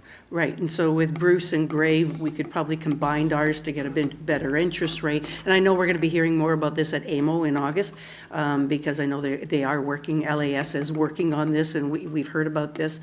And, once they hit that 1 billion, top line, they were so proud of themselves that this has been a success, that now they want to go into this investor standard. So that's why they are moving forward. I have had dialogue with the LAS staff. Like one of my, I don't know if it's a pet peeve or a little bit of a frustration, is, like, I'm not an investment professional, but they get very, very cautious on giving advice. And so, okay, I'm looking for advice here. You're wanting our money, but then, I know they're looking at it. They've talked about that, because I think they're hearing it a lot right now with what's happening with the bond prices, right? So Yes. they've got a lot of municipalities, a lot of money in that, and they're seeing, when you look at your book value and your market value, that, okay, what do we do now? And so I think they're looking at how they can help or assist or give advice more than, we don't give advice type comments, right? Well, none of us are financial advisors. That's why I go to one, and because I don't know what I'm doing either. But I think Paul and I, when we have our meeting in June, that we can relay that they need to have some expertise there at, explaining this and doing advice, because it's just willy-nilly. You just don't know where to go, and unless you go out and get your own financial advisor, and they're going to advise you to deal with them, and then you've lost the potential of making more money with LAS. And they're trying different instruments all the time. So, don't take that negatively. It's just. No, I know. I think they are looking for an individual LAS as well. They're trying to hire somebody to be able to do that, and they just haven't got to that process as yet. Okay. Thank you for that. Yes, Councillor Bell, you have a question. Thank you, Mr. Warden. Kevin, real quick, are these like private investments? If you take them out early, do you get penalized for that? Well, depending what you enter into, some you get on those GICs could be non-refundable, and you get your principal back. But if you cashed out early, you'd void any of your interest and stuff. But some have different redeeming points. If you go in for 2 years, you'd get your interest at after the first year, and then if you were pulled out, 18 months, then you would lose the second year type thing. So they vary. So you would look at them as a whole and take those out that are mature and Yeah, leave the others there, as you say, 20% a year or whatever, and take 4 or 5 or 6 years or whatever to move stuff around. You're regulated by the municipal act for that, but I'm Okay. pretty cautious when it comes to this as well. Perfect, thank you. Thank you. Councillor Mackey, please. Thanks, Gordon. Kevin, how is the county's level of risk, what we're able to stomach as far as losses, how is that determined? Well, I'm never looking to lose your principal, let's put it that way. But, So- as you indicated, with corporate bond, or with bond funds right now, and, Yeah. interest rates going up, that potential is there, so. The, I guess that's yeah. just a simple question, how do you determine that? Yeah, the regulation really points you in that, it dictates you got to deal with AA banks and things like that. So it's taking a lot of that risk out that I can't be out there investing with some startup company and putting money into it. So that is in our policy too, that what I'm permitted to invest in. So it reduces the amount of risk that way. So you're investing in very high, or very low risk investments, right? With banks and GICs and term deposits and stuff like that, so. But what are your investment options with a Canadian large cap fund or something? Yeah, well, yeah, there's a number bond, like you can go through GIC term deposits. We don't get into the stock market type things, that's not.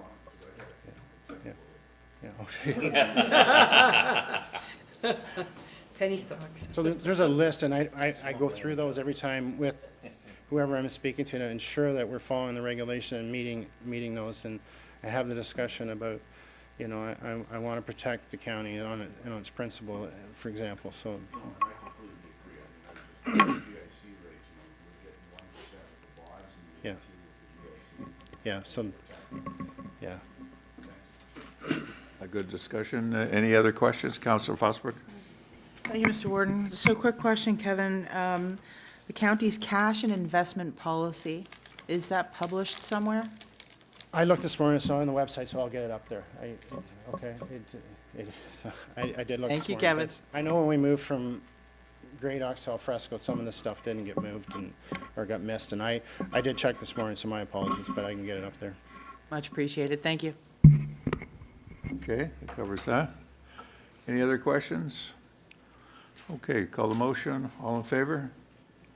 Thank you very much, Kevin. Thank you. Hands, thank you. Okay, got a few other items that we can deal with. Pat is coming up as our Director of Transportation.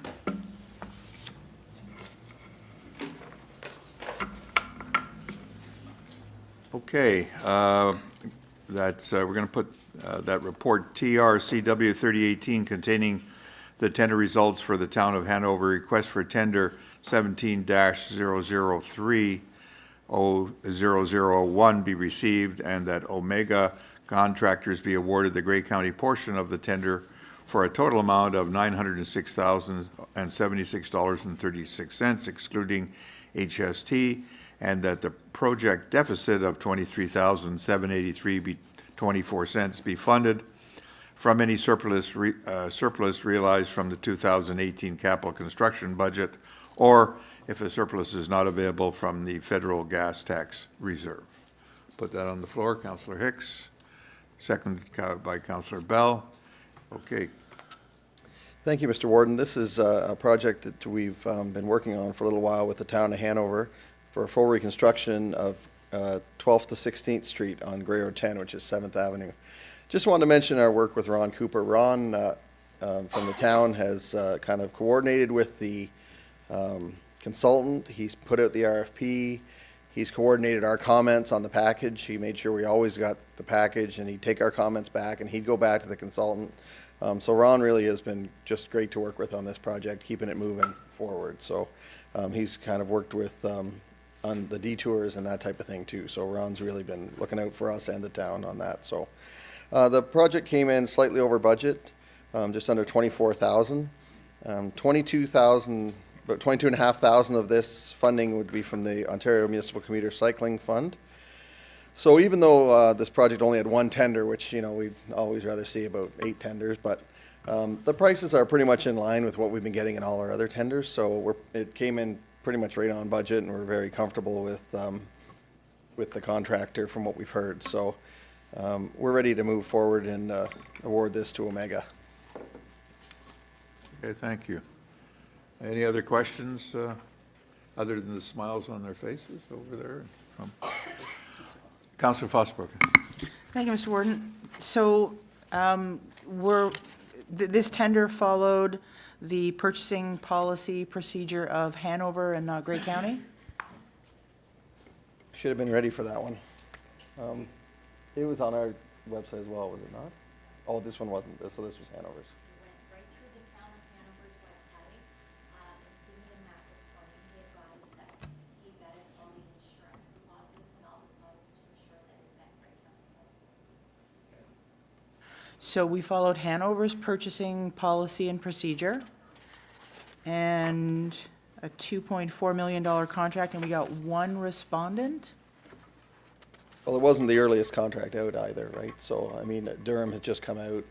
The contractors are fairly busy now, so. 2.4 million, one respondent. I have to question how competitive the process was, and I'll leave it as rhetorical. Thank you. Any other questions? Okay, seeing no further questions, I'll call the vote. All in favor? Motion's carried. Okay, next one is tender, that report TR CW 3118 regarding tender award recommendation for RFT TS 1118 be received and the tender be awarded to Acon Construction and Materials Limited for $389,575.12 excluding taxes, and that a 10% construction contingency be added to the tender price, resulting in a revised estimated project cost of $436,074.81 net of HST, and that the project deficit of $86,074.81 will be funded from any surplus realized from within the 2018 capital construction budget, or if a surplus is not available, from the federal gas tax reserve. Put that on the floor, please. Councillor Woodbury, second by Councillor McQueen. Yes, Pat, you want to talk to that? Thank you, Mr. Warden. This is an award on a large overlay job on Grey Road 9. For those of you that recall, we did a lot of patches in that stretch last year. That being said, Murray Group is coming back to do some repairs on those patches before the new contractor moves in with the overlay. So we just didn't want to pave over things that we thought were deficient. So they'll be coming back to make some repairs on last year's work, and then the new contractor will be moving forward with the overlay. We've also included a few patches in the tender. We do that quite frequently, where you have kind of patches you want to do in the area, just, maybe 5 meters by 5 meter type patch, just for economies of scale. We know the paving crew is going to be there, the plant's running. So we included about 40,000 worth of patches in this tender as well, which, kind of contributed to the $86,000 overrun. So we're a little over budget again. $114,000 was obtained from the Ontario Municipal Cycling Grant again, as we're doing fully paved shoulders here. The paving window is August 7th to 24th. The road will remain open. It's a fairly simple paving job. Shouldn't be too arduous for traffic. And we got 4 bids on the project, and we're recommending award to Acon. I thank you for that. Any other, Councillor Ardell? Thank you, Mr. Warden. So question, asphalt's gone up in price? Do you know how much it's gone up? We're looking at about 20% in our tenders, is what we've been seeing. And so we projected that, or did we not? Is that why we have the overruns? Yes. Yeah, But that's even projected? It's more than we thought it was going to be. Oh, it's more than what we thought it was, because we had that problem years ago when we had taps. We were putting tenders out, and then asphalt had gone up and things were coming in and overruns, and so that's why. So with the extra overruns, what's causing that? Is it labor? What is it? Or are we just not estimating it correctly? Through you, Mr. Warden, one thing is also fuel. We've noticed granulars have gone up as well, which we're basically attributing to the increase in fuel prices. Because there really isn't a reason for granular to significantly go up. Labor could be in there too, I'm not sure, but they're pretty consistently up across the board, so. Because the other thing is, this is a tender price for asphalt that we got. There is that asphalt correction index, which corrects with the month you pave. You don't know the index until after that month, but there's probably more to be paid at that point as well, which we're hoping the contingency will be hanging around to pay, so. If the asphalt cement rate dropped, which is unlikely, we would get money back. It's happened a couple times, it usually doesn't happen very often, but, so there's that issue too, which we have that escalation clause in there as well, which we could get dinged at the end of the year with that. Okay, all right, thank you. Thank you. Any other questions? Councillor Fosbuck? Thank you, Mr. Warden. So there was some discussion at our council when this road work was initially done in patches. So that work was done by who? And now we're doing it again because we should have done it differently the first time? Can you give me some factual background? Because I wasn't able to comment. Okay. Well, go ahead. Yeah, through you, Mr. Warden. We were kind of faced with a tough situation there. That was basically end load segregation that was every, deficient asphalt every 40 meters or 50 meters. So the problem with that was 90% of the asphalt was fantastic. So, we were kind of faced with the choice of either going back and pulverizing it all, which you're pulverizing 90% of the material that's good, or fix the patches and then try to overlay it. Like we're trying to get on all our roads those 2 lifts of asphalt for the better ride and more structure. So we kind of went about fix the worst areas, come back the next year, pave it all over, and it's almost like you put 2 lifts down because the stuff underneath is in good shape, but we didn't have to waste the stuff that was already there that was in good condition. So that was the thinking on that. So in other words, it was the plan all along that the patches were short-term and you were going to get to this? Yes, we didn't think the contractor from the first year would have to go back and fix them this year. That is kind of a deficient work item that happened that, it's not going to cost us anything, it's under warranty, but we assume there'll only be one contractor going back for the overlay. Not, normally, very rarely do we have any warranty work, but generally, we wanted to get to that 2 lifts, yes. That was the plan. I think I understand. Thank you. Any other questions? All right, call the vote. All in favor? Motion's carried. Okay. It's all about fuel now.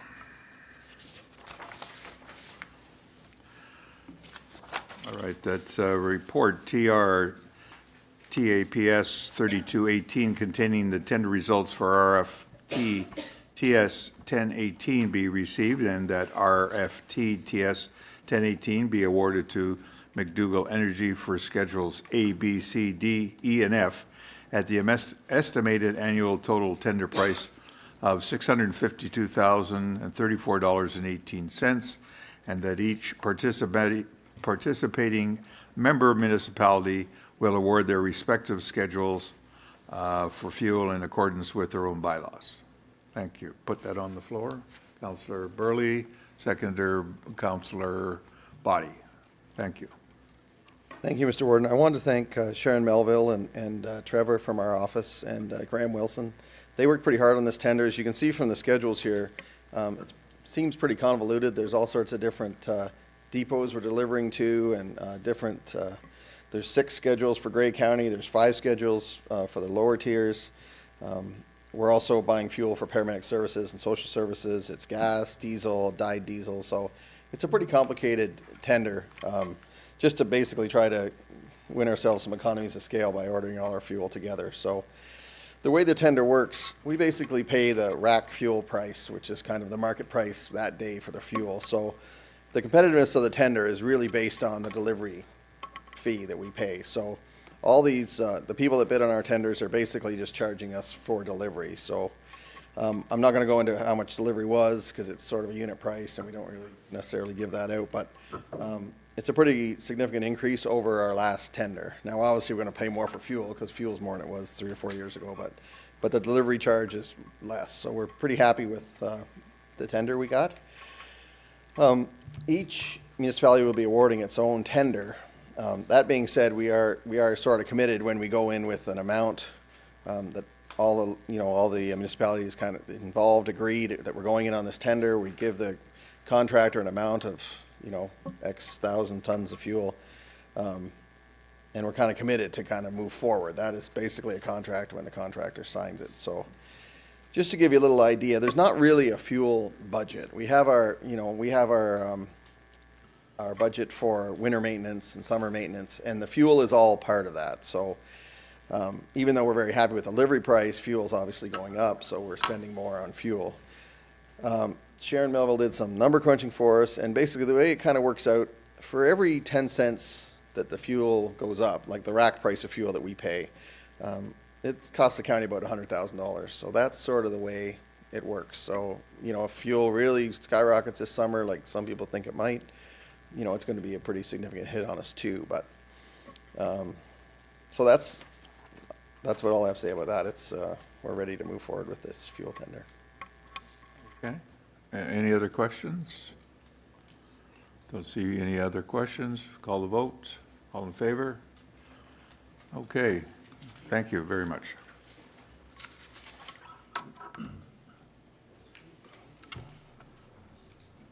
Okay. Next is our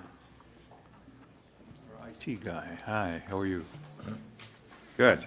Going to put your requests on out for council. That report ITR CW 0218 regarding the 2018 IT network infrastructure refresh be received, and that the following IT network infrastructure procurements be awarded to the following approved OECM suppliers: Dell Canada, VX Rail, Dell switches and router rack mounts in the amount of $247,668.95 excluding HST, and Compugen Incorporated HP switches in the amount of $102,690.84 excluding HST, and CDW Canada Inc.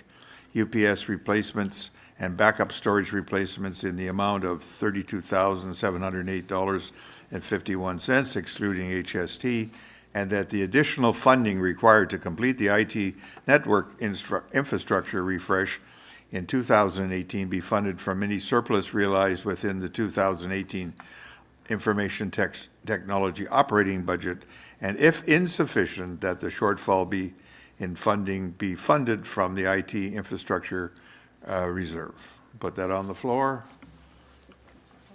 Councillor Fosbrook, Councillor Klumpus. All right, welcome.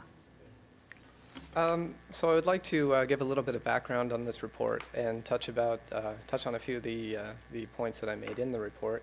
If you recall, last year IT brought a new 5-year strategy plan and a security assessment to council, and that recommended that we start refreshing some of the core components of our network infrastructure. Part of that was to update things that have essentially been left to go out of date, but also to get a single vendor in place for some of our systems like our routers and our switches. At around the same time, council approved the purchase of our new routers, which we have and they're deployed, and staff said that we would bring back estimates on what the rest would cost. In the 2018 budget, we included $325,000 to replace the core server hardware and to finish refreshing all of the switches as well.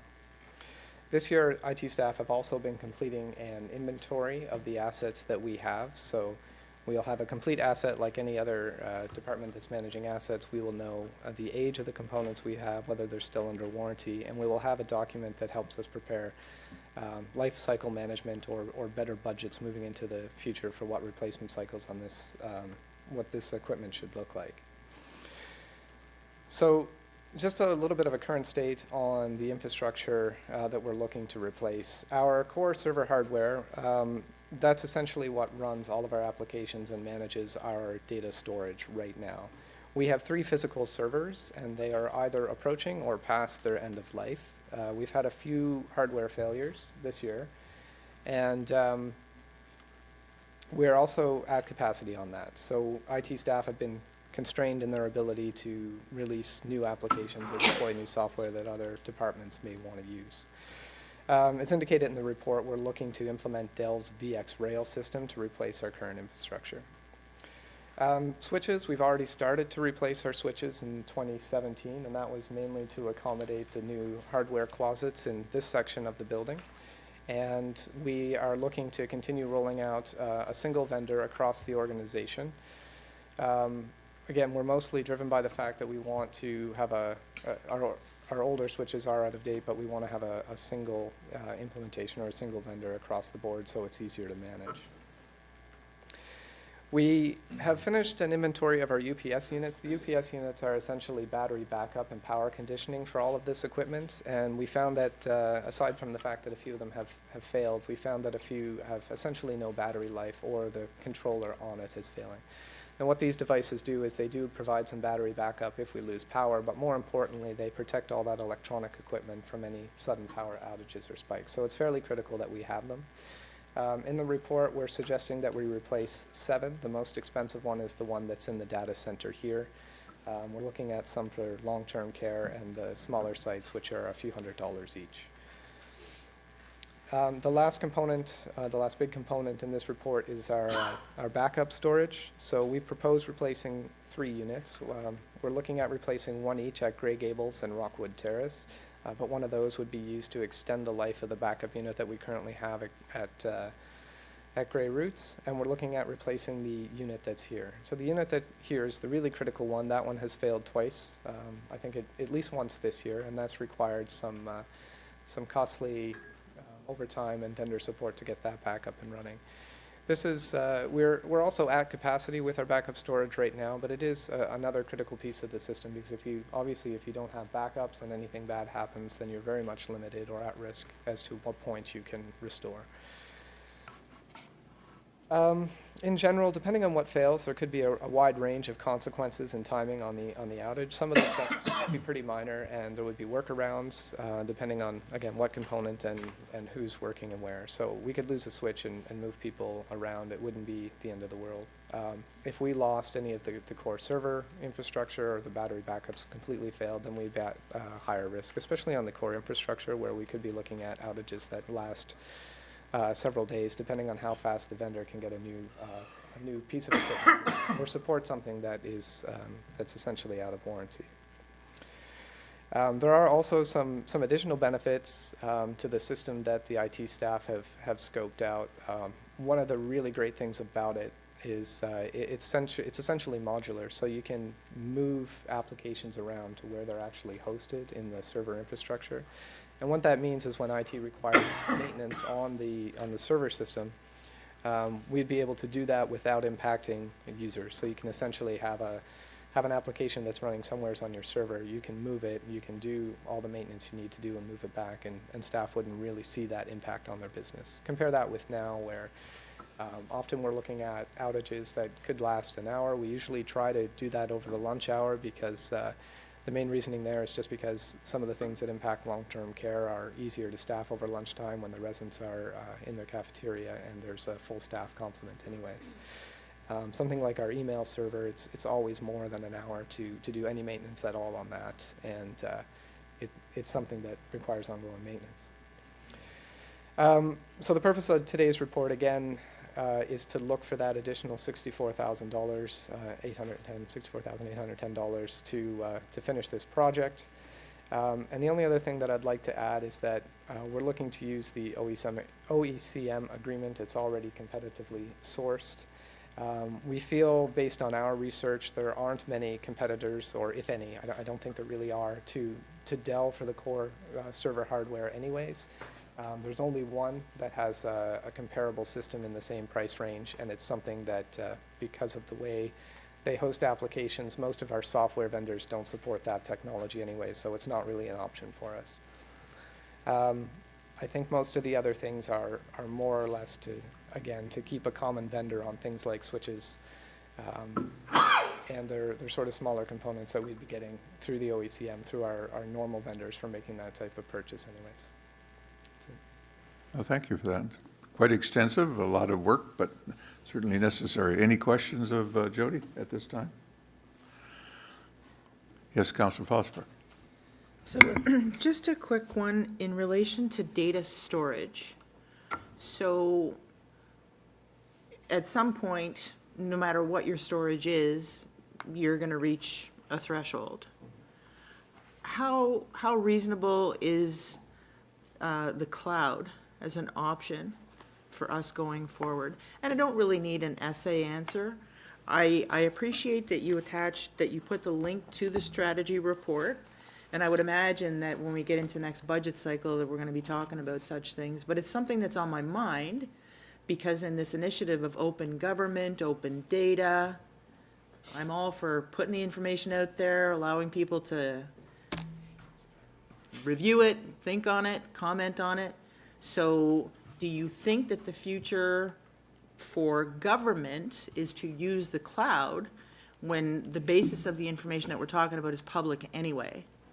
Because we could get off on a whole rabbit hole discussion about data and protecting it, but this is public. So we don't need to protect it, we need to get it out there. Thank you. Through you, Mr. Warden. Go ahead. Whether it's protected or hosted here doesn't really impact what's open and what's not. If you're using hardware as a service, so you're putting it in the cloud, you're essentially doing the same thing, it's just somewhere else. And there are, it's mostly provincial legislation, the protection of personal information and PHIPAA that are requiring what we have to protect. So there are a lot of data sources we have that are considered personal information that you simply don't open it up. As far as whether or not, pardon me, as far as whether or not cloud hosting is an option, then there are certain aspects that I would consider moving. We're certainly hoping to move our email there, so the Office 365 product. You're not going to have a choice in a few years anyways. Microsoft more or less said this is the way it's going to be and you won't be able to have it on premise. But as far as moving the entire infrastructure to a cloud-hosted solution, right now it just hasn't seemed viable in any of the scenarios we've costed out. So if I may, I wasn't suggesting that all of our data is public data. I just think that where we encounter the barrier of we can only have so much data available on the website, I'm looking for alternatives. Because we do have information that is public records, and I think the more we can do to make it available, the better. Thank you. Thank you for that. Well, open is not where you store it, so I think that's what we were really saying, so. But anyhow, Councillor Ardell. Thank you, Mr. Warden. Just a question. With purchasing all this new equipment, is this going to preclude us from getting random attacks? Wasaga Beach got attacked, and they had to pay a ransom, and they got certain amount of computers back on board, and the other ones they had to wipe clean because they were still being attacked. And so that hasn't been said how much they had to pay, but I had heard that it was substantial. So are we, and that's all I'm worried about, are we protected? I guess you can't protect everybody, but. Thank you.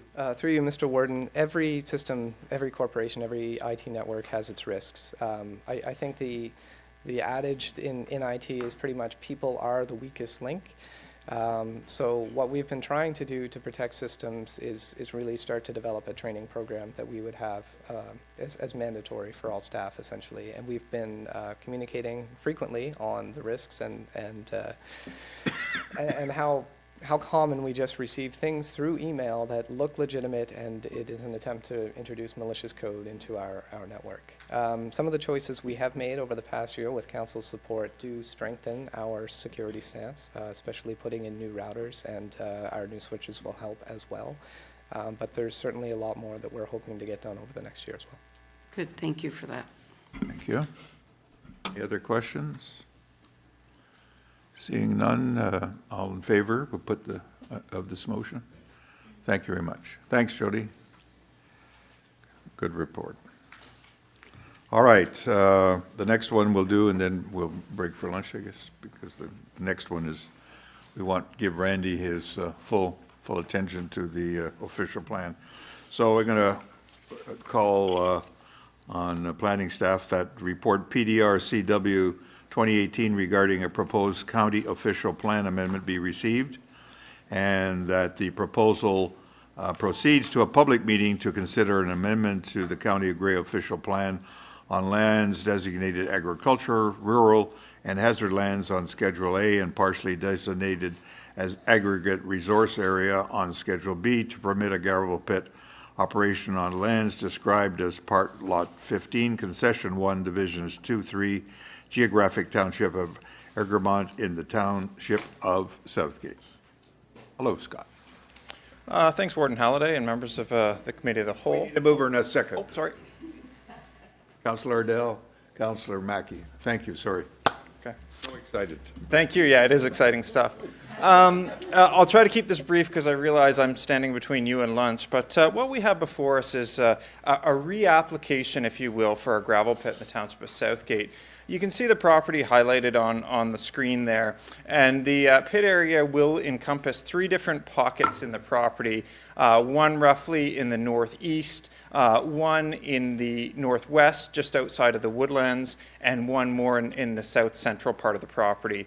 The woodlands you see on the western boundary of the property will be protected, and they will not be in the licensed area, as will that little pond in the south of the property. It'll be protected as well, but it will in fact be the licensed area.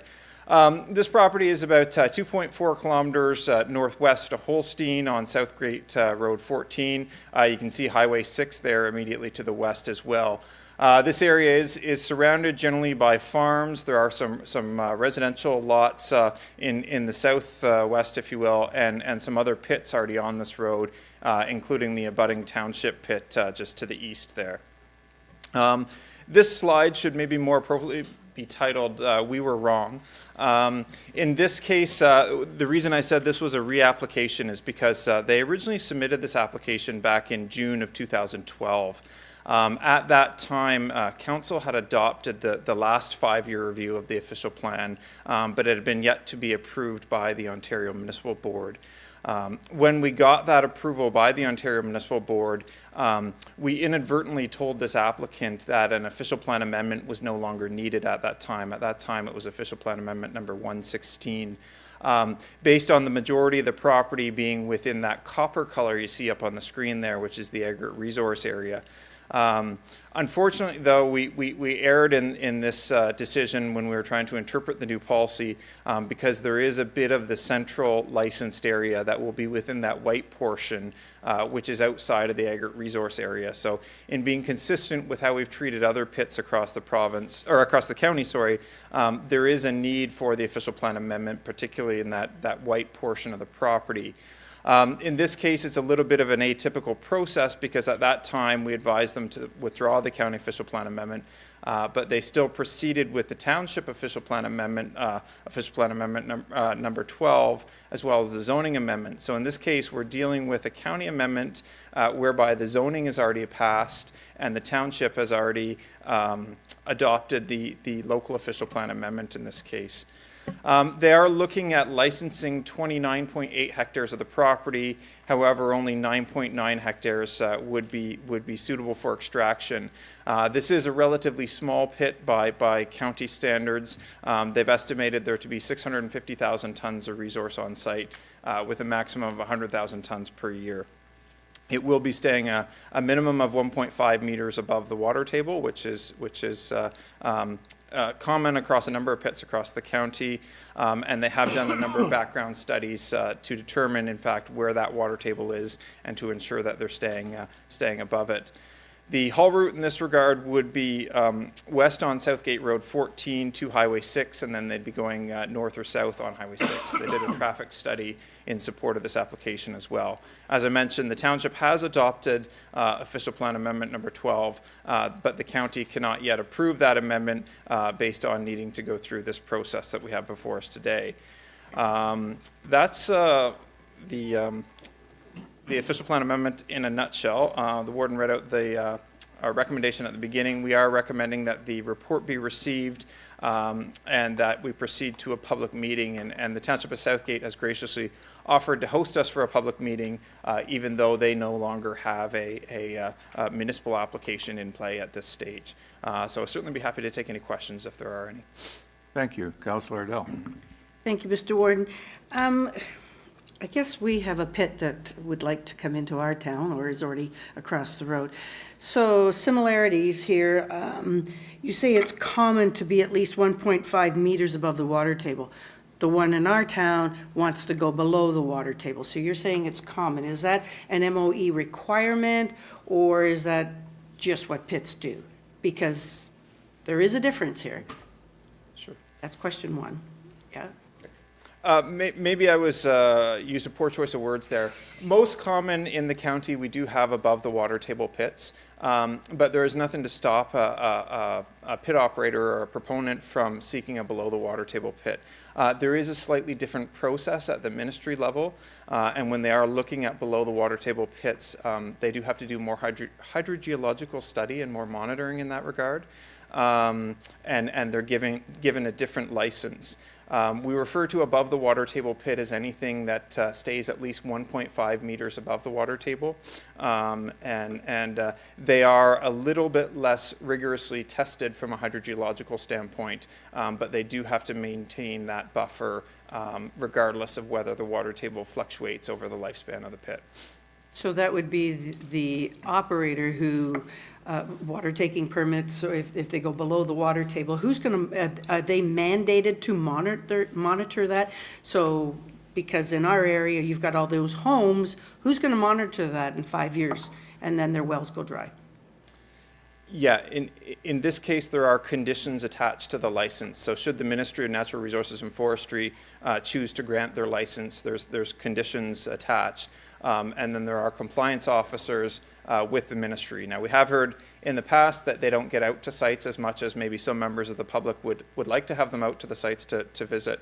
But a pit can be issued with a, essentially a stop work order if they're found to be in contravention of those license conditions. And we have seen that happen in the past.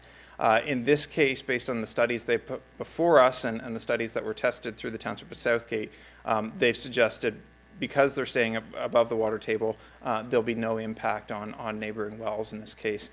Where we do have pits going below the water table, quite frequently there's conditions attached to that license which would speak to what happens if there was any interruption in the water sources for neighboring properties, and in some cases the proponent is made to replace those water sources.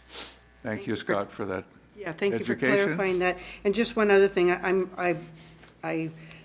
the conservation with the significant woodlands, I'm glad that they're just leaving it there because that it is significant, and I think conservations do need to do that, monitor that. Thank you. Any other questions of Scott? Councillor Fosbrook. Thank you, Mr. Warden. Thank you for the report, Scott. I clicked on the link to the reports that are on the website, and understandably, the county has certain reports and the township has certain reports. There might be some merit in having a link on the county site to the township site if you're not going to replicate all the reports that are available on the township site. Just saying that if you click that link, you're not getting the full picture. Sure, we can look to make that change. Additionally, having reviewed some gravel pit documentation, I mean, you could go blind trying to read a site plan. So one of the links on the Grey County website did lead to what was referred to as site plans. So my question for you, and I wonder if I could ask the clerk's indulgence to click that link and maybe we could look at that together. So these site plans, Scott, like I'm holding one here. If this was full size, it would be like a big poster, right? And there is, if we go to, I'm going to say the second or third slide in the site plan file, if you will, like there's some really important text that you just can't read. So how does one go about reading this stuff? And who approves this format? Do we have any influence over this format? So if this text, and you can't even, John sitting next to me can't have the benefit of what I'm talking about. There's so much important text. I wonder, should there be a schedule to these site plans where you actually have a Word document that you can read? Because when I take a look at this, there is information in that text that I don't believe appears elsewhere. So it's a question, and it bridges the gap between our jurisdiction and the Planning Act and the Ministry of Natural Resources and the Aggregate Resources Act. So I'm really not sure if you can help solve this problem, but I see it as problematic. So there you go. So there's a ton of text. Do you have any thoughts on that? Sure. Is it our duty to approve these documents? Is it your staff that's doing this? Sure, great questions. I'll try to take a stab at some of those. In this case, the site plans that you see, there's typically, when we deal with a gravel pit or quarry application, you're typically going to see a minimum of 3 plans. And the first is always the existing features plan, which shows you what's on the site today before any pit or quarry goes in. The second is the operations plan, which gets into the minutia of exactly how that pit will operate. And the third is a rehabilitation plan, which speaks to the rehabilitation. These are plans that are ultimately approved by the Ministry of Natural Resources and Forestry if they are to be approved. County staff would review these plans, and we are lucky we have the benefit of poster-sized plans, as you referred to them. Within the PDFs, certainly they would be tough to read at an 8.5 by 11 scale. We do encourage people to zoom in. You can zoom in on the PDF and try to take a look at it, but your point is well taken. It is difficult to navigate in that regard. A number of the comments that you'll see in here are covered by the background reports as well. So particularly on the operations plan, it would speak to things like how much the license would allow for extraction, the type of equipment on site, and everything else. So a lot of that is in the summary statement. There'll also be recommendations from some of the technical studies. So those are just over here in this regard, which get into some of the environmental and archaeological recommendations. And again, your point's well taken. It is tough to navigate, and especially if you're trying to read it on an 8.5 by 11 sheet, it can be difficult. But those are recommendations that are pulled word for word from the technical study. So if you had concern about the natural environment, then you could read the summary recommendations of that report. This process seems to be the way that pits and quarries are done across the province, and what happens is, should the ministry decide to approve these plans, they would get signed by the ministry, and then if there's ever any amendments in the future, we would get a new copy of the plans with the amended wording or the amended conditions or mapped boundaries in that regard. We try to summarize those recommendations in our staff report, particularly the staff report that will be coming at the end of this process, tries to go over how some of the technical requirements have been addressed, but there are certain technical requirements that are purely the purview of the Ministry of Natural Resources and Forestry that we don't necessarily get into. So things like operation hours and some of the equipment on site. Our official plan amendment, if ultimately passed by County Council, won't get into that level of detail, and neither would the zoning. So I'm not sure if that helps at all, or if there's anything further you think we should be doing in this regard to try to make it more publicly accessible. But to your comment about, maybe looking for a separate sheet, 8.5 by 11, we could certainly talk to the operator to see if they're amenable to that idea. Well, I thank you for that, and given that there's going to be a public meeting, there's going to be opportunity for myself and anybody else to comment on the other aspects of this that have been somewhat contentious, as you know. Thank you for the response to Councillor Fosbrook's questions. I think unless there's something more that we need to discuss under this file, I'll save it for the public meeting. Thank you. Thank you, thank you. All right, so I'll call the motion. All in favor? Thank you very much. Thank you, Scott. Thank you for the good answers, and we'll break for lunch now, and we'll be back. We have another presentation at 1:15. All right, well, we've brought in some reinforcements. I'm Petal Furness, for those that you don't know me, from Grey Roots Museum and Archives. And with us today, I have three of the consultants from Blue Rhino Consulting, who's helped us with this project, Steve Karpik. And I'm going to forget your last names now, sorry, Nina. And Aileen Doyle. And as well, we've brought in, where is she?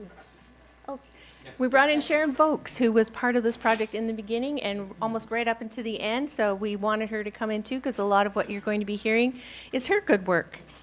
But just before that, I had a message from Reverend Shearman this morning for Arlene Wright.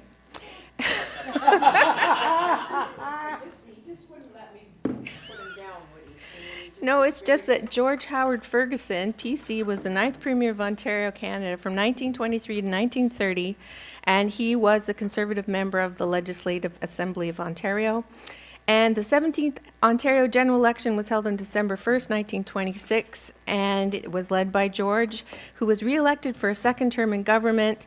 The principal issue of the campaign was the government's proposal to repeal the Ontario Temperance Act and replace prohibition with government control of liquor sales. And he said to give you this. Thank you, Petal, for that All right. historic update. Yes. So for those of you that have, some of you have been around long enough to know when Grey Roots was just an idea, just a germinative idea, and then came into fruition, and we have a beautiful place, 40,000 square feet of a beautiful museum and archives with a living history site. And we have a Grey County Gallery. When I first started there, it was called the Permanent Gallery, and that just sounds so permanent. So we renamed it the Grey County Gallery. And it's a wonderful story, but it's the same story that's been told for 14 years. So we knew it was a priority to switch up those messages, to tell more of the stories of Grey County. And we've done a lot of work together and realized the most important story about the County of Grey are the people that are here. The people that originally this was their home, why were they here? The newcomers that have been here, 4th, 5th, 6th generation farmers, and all of the new people that we're attracting and bringing to Grey County. So we really wanted our new exhibit, our new permanent gallery, our Grey County Gallery, to tell those stories, those voices of Grey. And we know our stories. We needed to have consultants like Blue Rhino to come in to help us to tell those stories. But in order for them to be able to help us tell stories, they really needed to learn the content. So we are so blessed to be in archives and a museum because we have all this primary research that you can't find anywhere else. And we spend a lot of time, we kept the archivists busy and all the volunteers that work in the archives, and we kept the consultants busy reading and finding out all this information about what makes us so special, what makes us unique, and it's our authentic, unique stories. And we really spent time asking all staff, consulting with the public, asking them what kind of stories they wanted to see in the gallery. So it took a bit of time. We were just saying it's about a year now since when we first got started, but we've done a really great job forming relationships and getting to know one another. So this new plan, I'm going to let the folks go through it, the consultants go through it.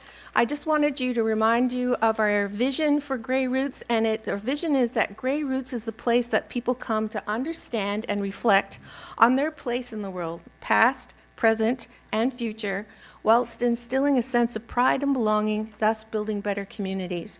And our mission is that we engage and educate our community in the human and natural history of Grey County by preserving and sharing collections, stories, and memories that define our collective identity and guide our future. So when we looked at this project, we started out with a question. And the question was, why has this land attracted the best people? And why do people live here now? And our reply was promise and opportunity. This is the overarching theme of the gallery space. People are the heart of Grey, people who came before us, people who live with us, and those that are yet to be born. Our unique and authentic stories are ever evolving. So I'm going to let Steve and Aileen and Nina walk us through the plan, which will be on a PowerPoint. I have 3 large hard copies that I will leave behind. And then after that, we'll provide an opportunity to ask questions. Is that fine? All right, great. So I'll just invite these folks up. Come on up.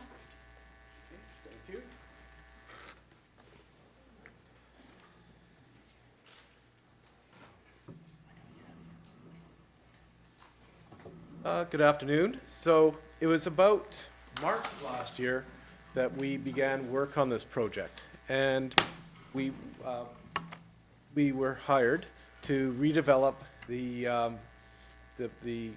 Grey County Gallery. And when we asked Petal, is there any boundaries? Is there any limits? What do you want? And she said, I want you to tell the story of Grey County. You can take any direction you want. And that was wonderful, and it was daunting because we had to learn a lot. And our job as exhibit developers is to tell stories through exhibits. And so we wanted to make this work different than just something generic. Because, you know, if you're sort of lazy about it, you say, oh, there's lots of beautiful waterfalls. Yes. And there's beautiful lakes. And there's this and there's that.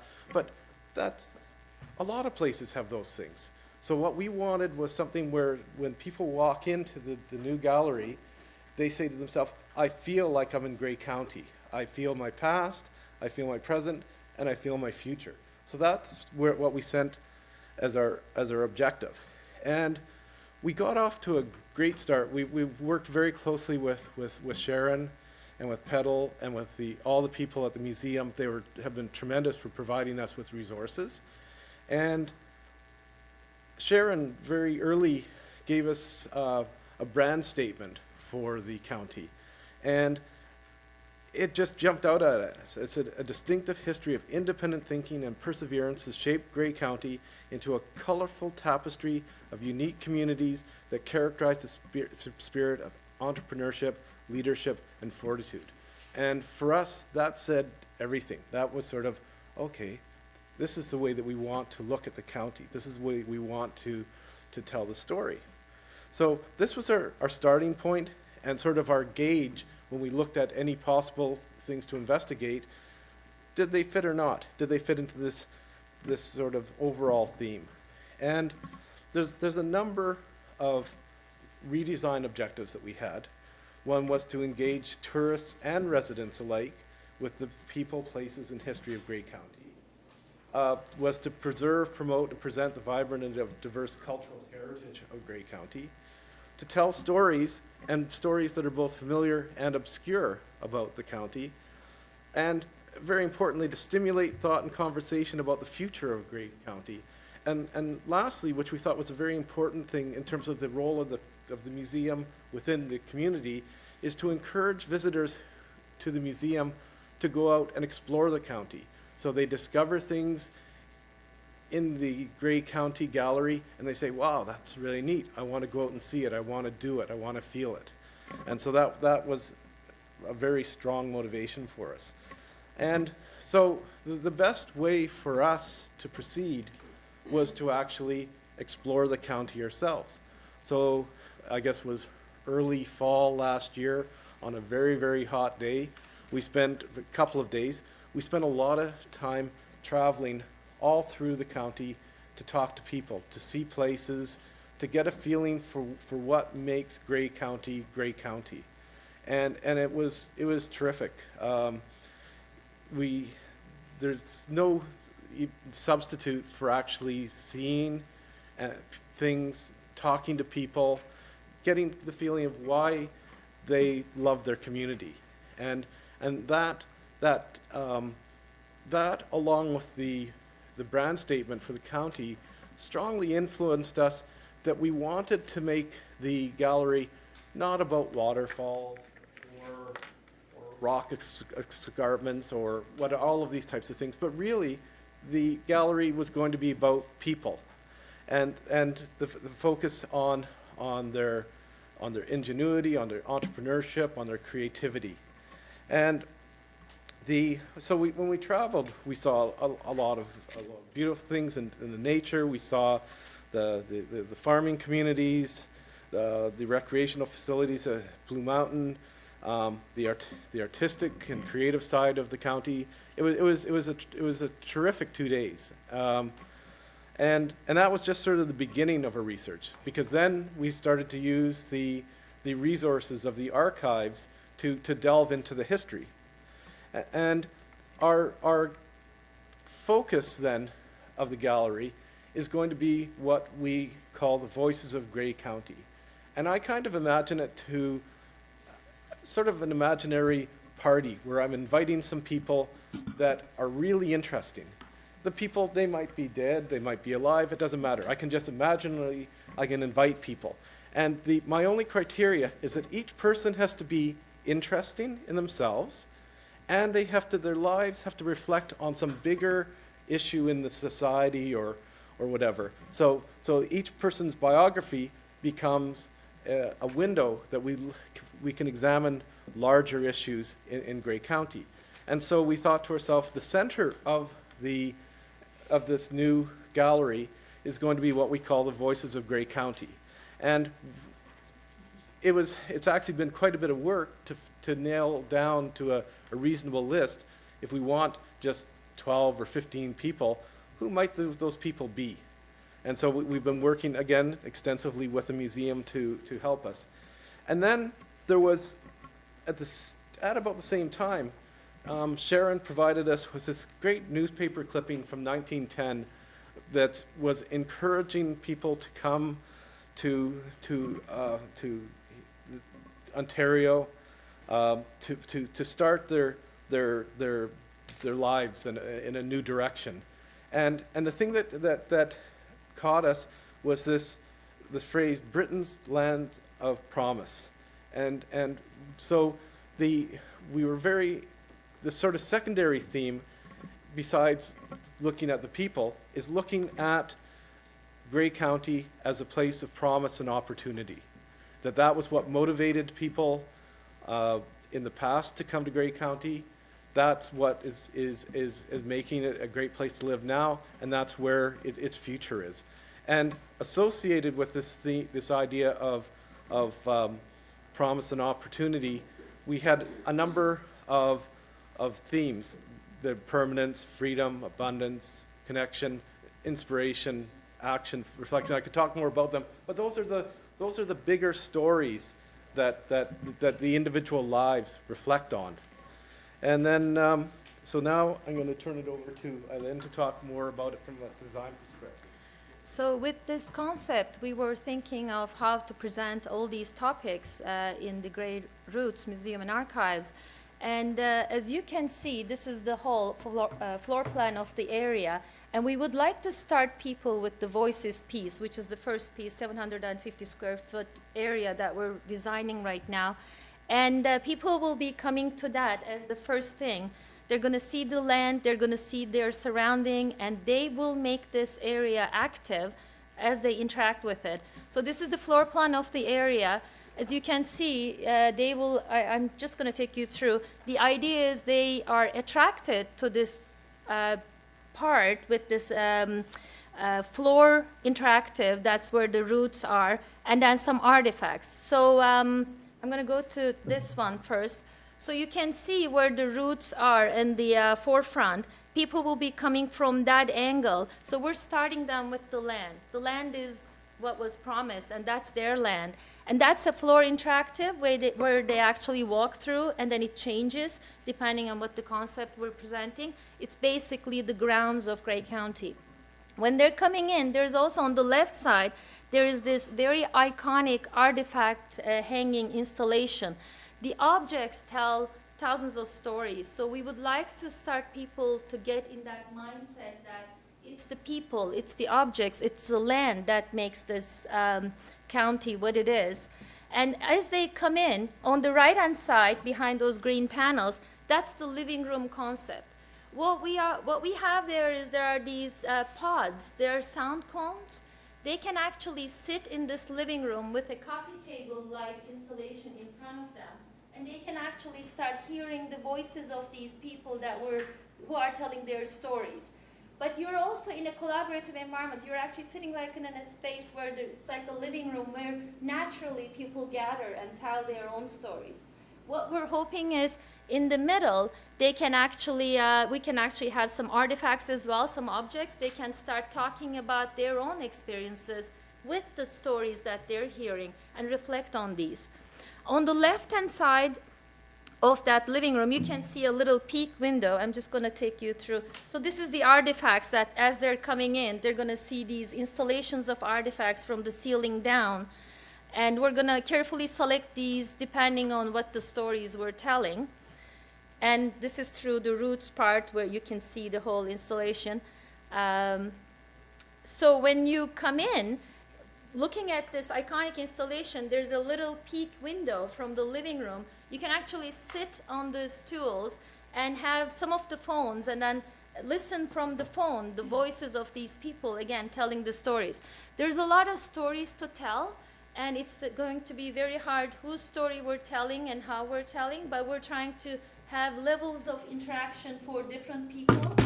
So it's accessible exhibit design, and they can find their own place where they would like to engage with the experiences. It could be visual, it could be auditory, it could be sensory. So we're trying to sort of accommodate all these levels.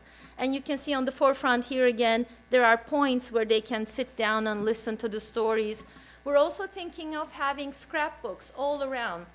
If people are having hard times hearing things, they can actually look at the same story through a scrapbook. So there's actually different levels of interaction as they wish. So you can see these are some of the points that people can see through. It's a very open concept. And the one thing I forgot to mention is if we go here, the idea of the structure itself is this is a block exhibit area. And this is all lit, sort of like a stylized house feeling. So it's a lit frame. And it's very modern and it's very fresh, and we're trying to sort of reflect what life is right now in Grey County, because the things we see around us are quite fresh and modern and uplifting, and that's what we're trying to bring into the space. And the color palettes are very natural. We're choosing grays. The red is for energy and activeness and inspiration, and also the floors are all wood. I'm getting into some kind of details of the design a little bit, but I wanted to show you this part because the archives has a lot of collection, and we are hoping that some of those things can be changeable. So this is not a static exhibit. So on the right-hand side at the far, we call it the artifact of the month. So we're thinking that they will bring out an artifact from the archives, an object or a story, and people can actually interact with it. They can come and see something and say, oh my God, I remembered something, you know, this happened, and they can actually write it down and share with others. So there's like a talkback wall kind of thing. They're talking with each other. On the left-hand side, the tubes, what we're hoping to do is have changing exhibitions.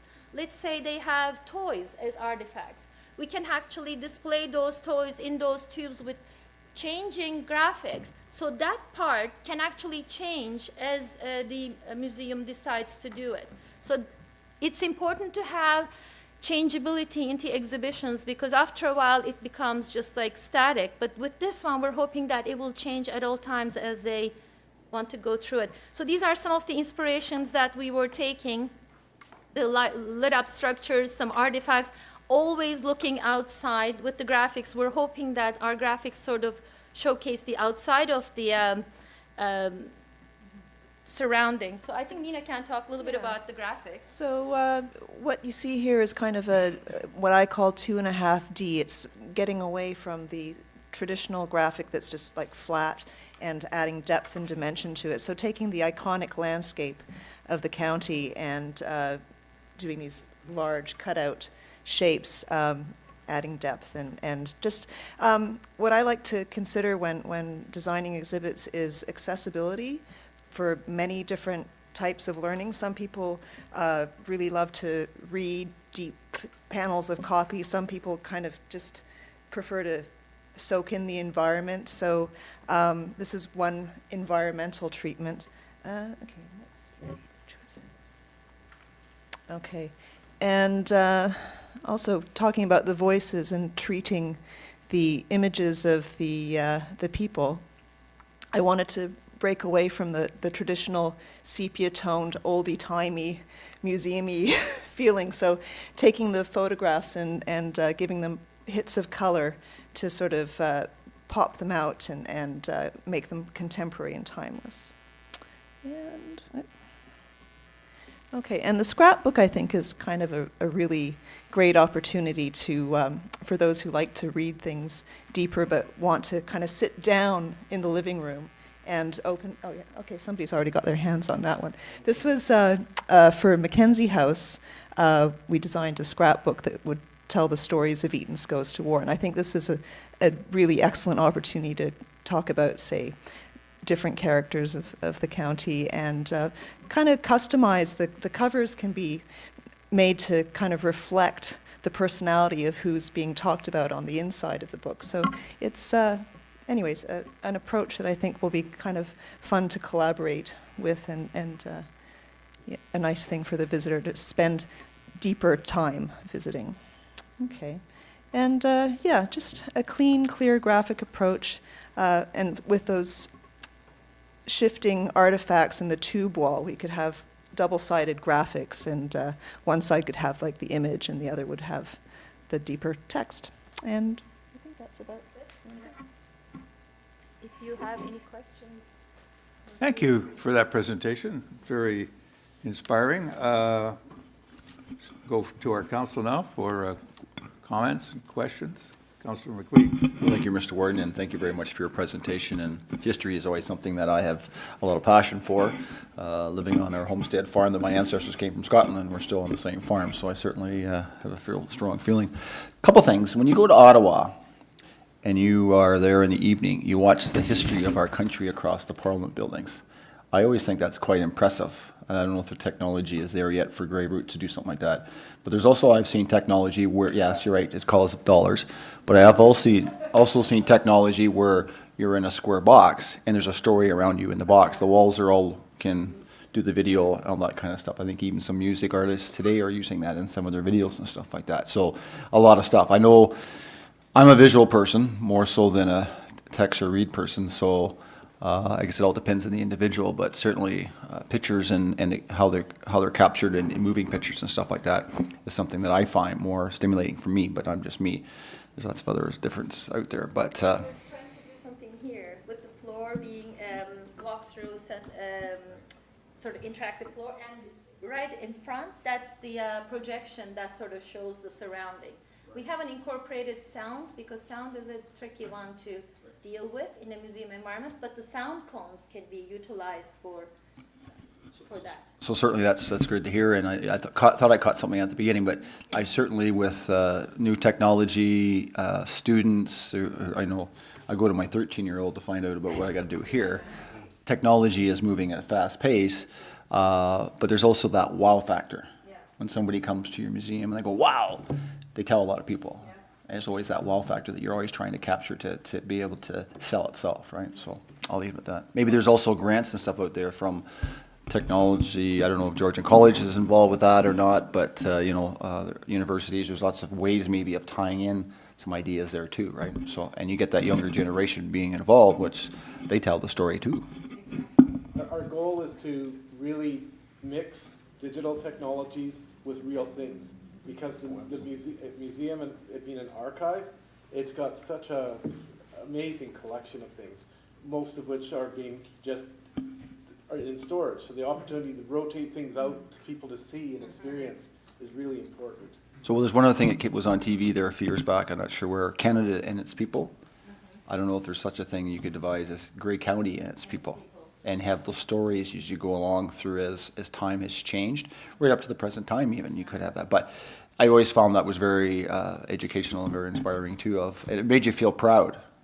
I mean, those are all great things that, whether you're here for as long as whoever, or you're new Canadian, you want to be proud of why you're here, right? So it's all part of that. One thing I wanted to say is that in the voices section, we're trying to capture people's attention with really highlighting the really interesting stories.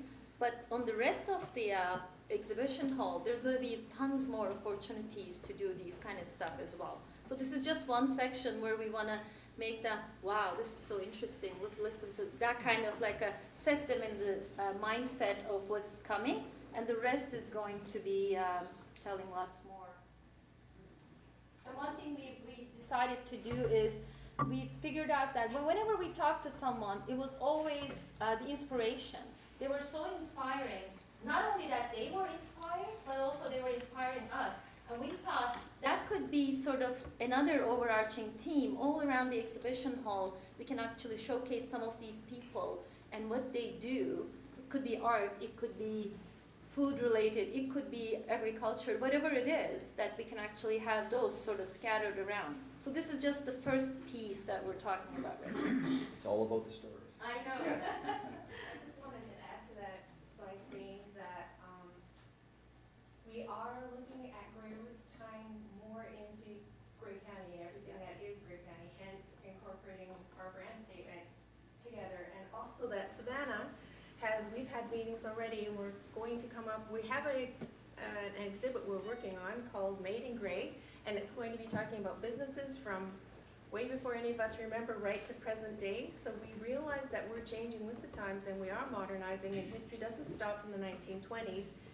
What's happened right now this morning is history. So we're going to be talking about that more. So Grey Roots is really incorporating itself into everyone's everyday, and all of us are here because of what's happened before. So we are trying to be as forward-thinking as we can. Well, thanks for that dialogue. Councillor Fosbrook, you have some ideas, Well, comments? it's all great. I looked at the report, and there's a link at the bottom of the report. There's two. What we're looking at here is the presentation, and then there's a concept design plan. I couldn't open that file.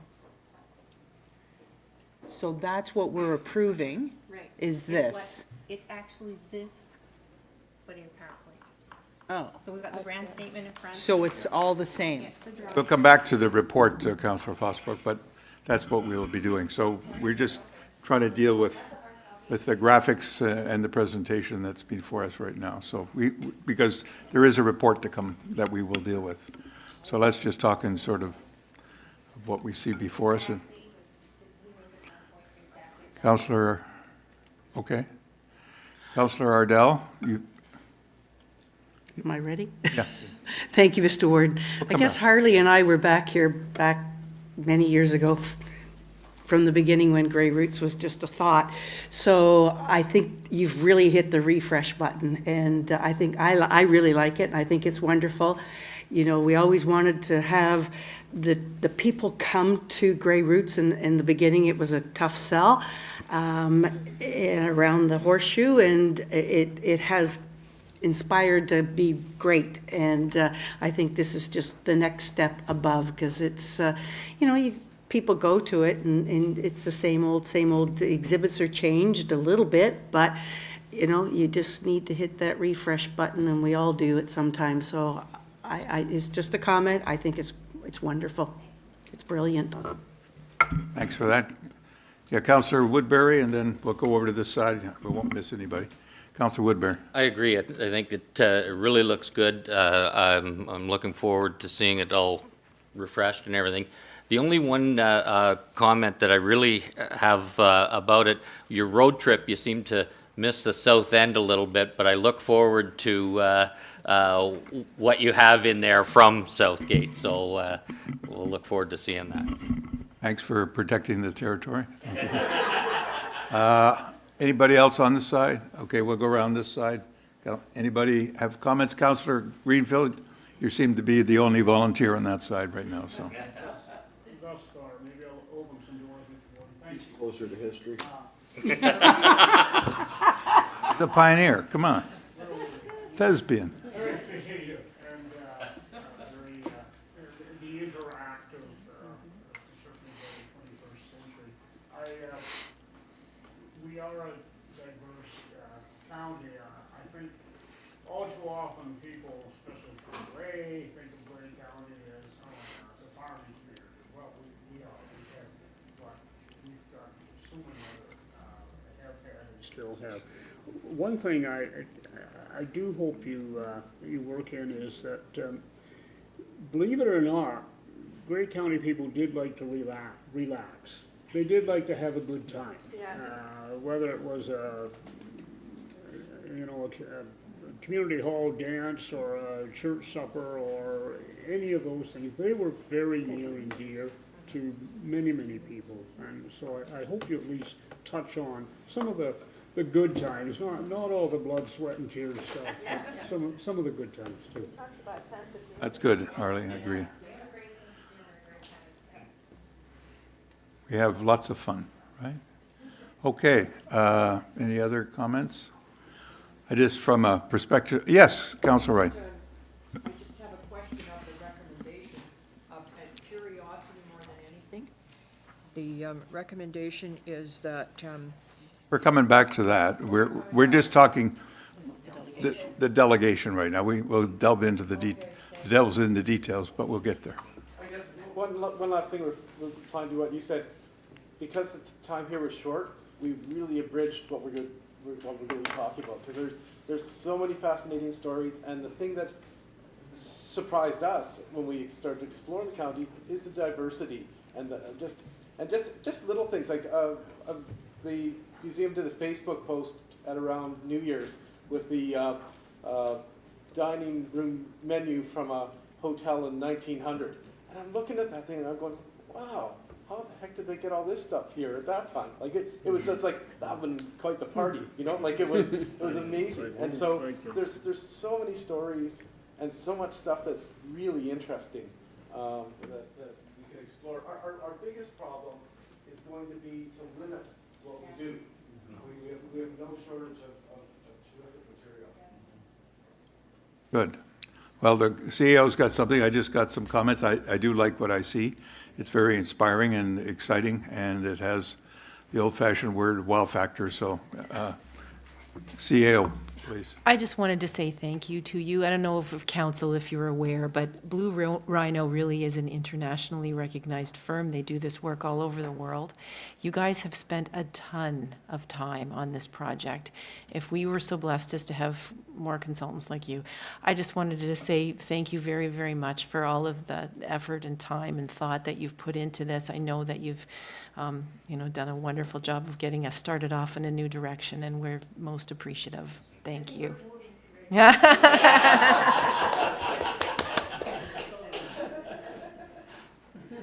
Okay.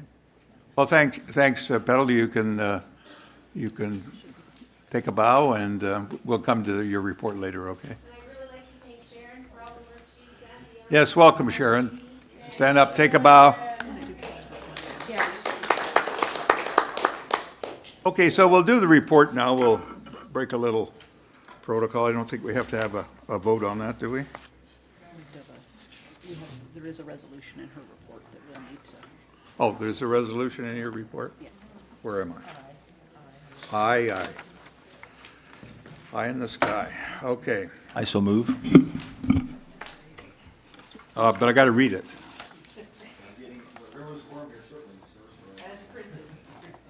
As printed. Councillor Ardell, you're seconding that motion? All right, you're getting antsy? Okay, Councillor McQueen, okay, so now discussion. Hello? Anybody want to discuss anything? Shall I call the vote? Yes? So now we're talking about the report. Yep. Okay, so, I'm getting part of the story here about the single source contract. So, just a little background on the single source. I'm sure that it was explained in the report, but Just to give a little quick overview. Yes, we did have an RFP that we worked long and hard on, and we did interview a bunch of candidates. We hired someone, and we're about to engage them, and they suddenly quadrupled the price they were going to pay, so we quickly ended our relationship. Blue Rhino didn't come out of the blue. We had actually had an RFP for the business plan at Grey Roots, and Blue Rhino was a part of that. We didn't like the overall concept, but Blue Rhino always stood out in our mind. And as well, they're just known internationally, and we were disappointed, Sharon and I, that they hadn't bid on the contract, but that's because they were busy working at a new children's museum in Beijing. So when we went back to them after the contractor that we selected fell through, then they were able to help us. So it was serendipitous that this had happened. So we were able to work with the best in the business, which is how we ended up with Blue Rhino. But we followed the exact same financial commitment as was in the original RFP. Thank you very much. You're welcome. Okay. Any other comments, quotations, or salutations? So we're going to call the vote on this then. All in favor? The motion's carried. Thank you. You can proceed to the next level.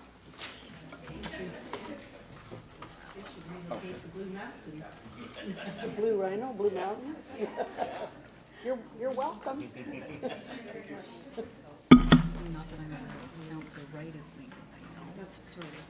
We're just checking for quorum now. We're going into She wants very your book nice back. segment, and we have to have quorum, so will the clerk check the quorum? Everybody staying? Because we have 12, yeah, okay. So we have quorum, and we're on board and till 5 o'clock. Thank you.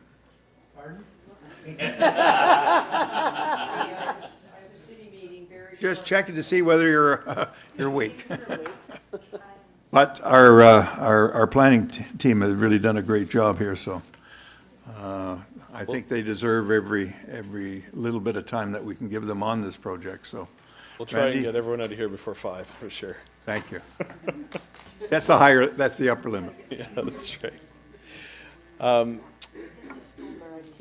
maybe he should fix it.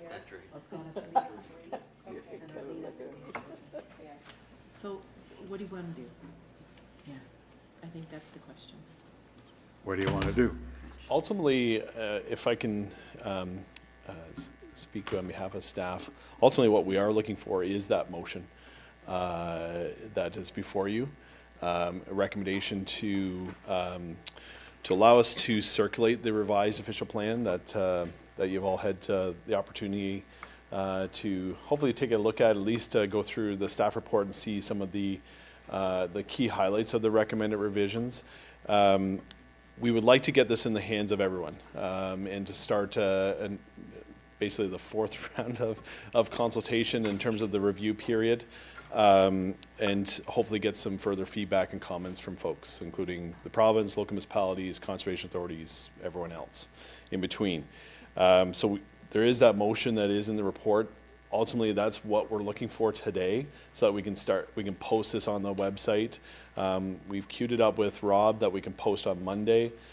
We've already drafted up some emails so we can circulate to local municipalities and others. So ultimately, that's what we're hoping to achieve if we end up losing quorum.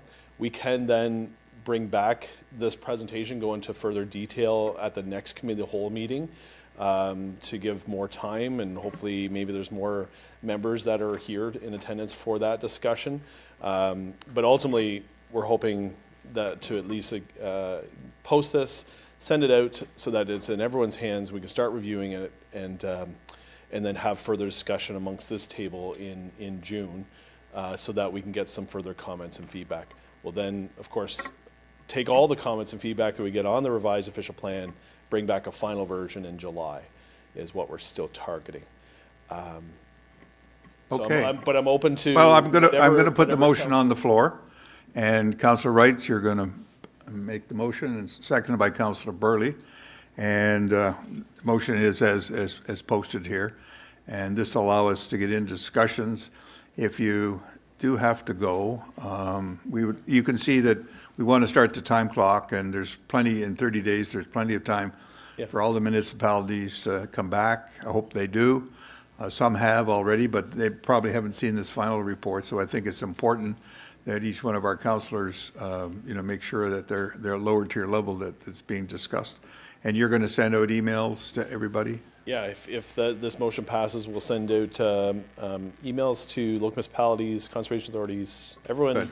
on the contact list. I think we're up to over 700 people now on our distribution list that it'll be also sent out to. We'll probably send that out on Monday. Again, we've drafted up we use what's called MailChimp. All right. So it goes out to those 700 people that are our distribution list. We'll put a link on our website on the Recolor Gray page, so that again, this revised fish plan is in everyone's hands. They can start reviewing it and providing any comments. So and what feedback to us. format would they, if they had comments, do you have an open window that you can put it, or you have to email in? So Yeah, easiest way is to email it to recolor@gray.ca. But You'll say if you that have in any the- questions or comments. say that in your so- emails then. Yeah, Councillor Wright has a comment. My comment is that I really appreciate what Randy has just said, because I know that our staff are looking for it online. Right. They have the minutes, but they don't have the actual, because I know that the city staff has put some work into this. And then we like to discuss it with them before we discuss it up here. So it would give us an opportunity, once the 30 days and then the revised comes back, it would give us an opportunity then to talk about it more. Because right now, today, Randy can explain what we're doing, but I can't talk about it because I don't know where we stand on this. I understand, but at least it gives it an opportunity to start the clock and puts a little bit of onus on the individual municipalities for feedback, which you say sounds already started, and I know some other ones have as well. So, Can't start till really it's online. Yeah. right, so, but is it online now? It is online. It's technically online, and that's part of our That's council package. part of our council We haven't package. posted it on the Recolor Gray webpage yet. That we've queued up for Monday, because we wanted to wait for the results of this. We Okay. wanted to get at least that direction from All right, committee so on Monday, today. it'll be posted, and your staff can then roll it out and print it out. What we can also do is, we've prepared this presentation, we can send that out to all the council members. We can bring this presentation back and have a further in-depth discussion in June at one of the other committee of the whole meetings. Yes, Councillor Hicks, you're happy? Good, well, he read your mind.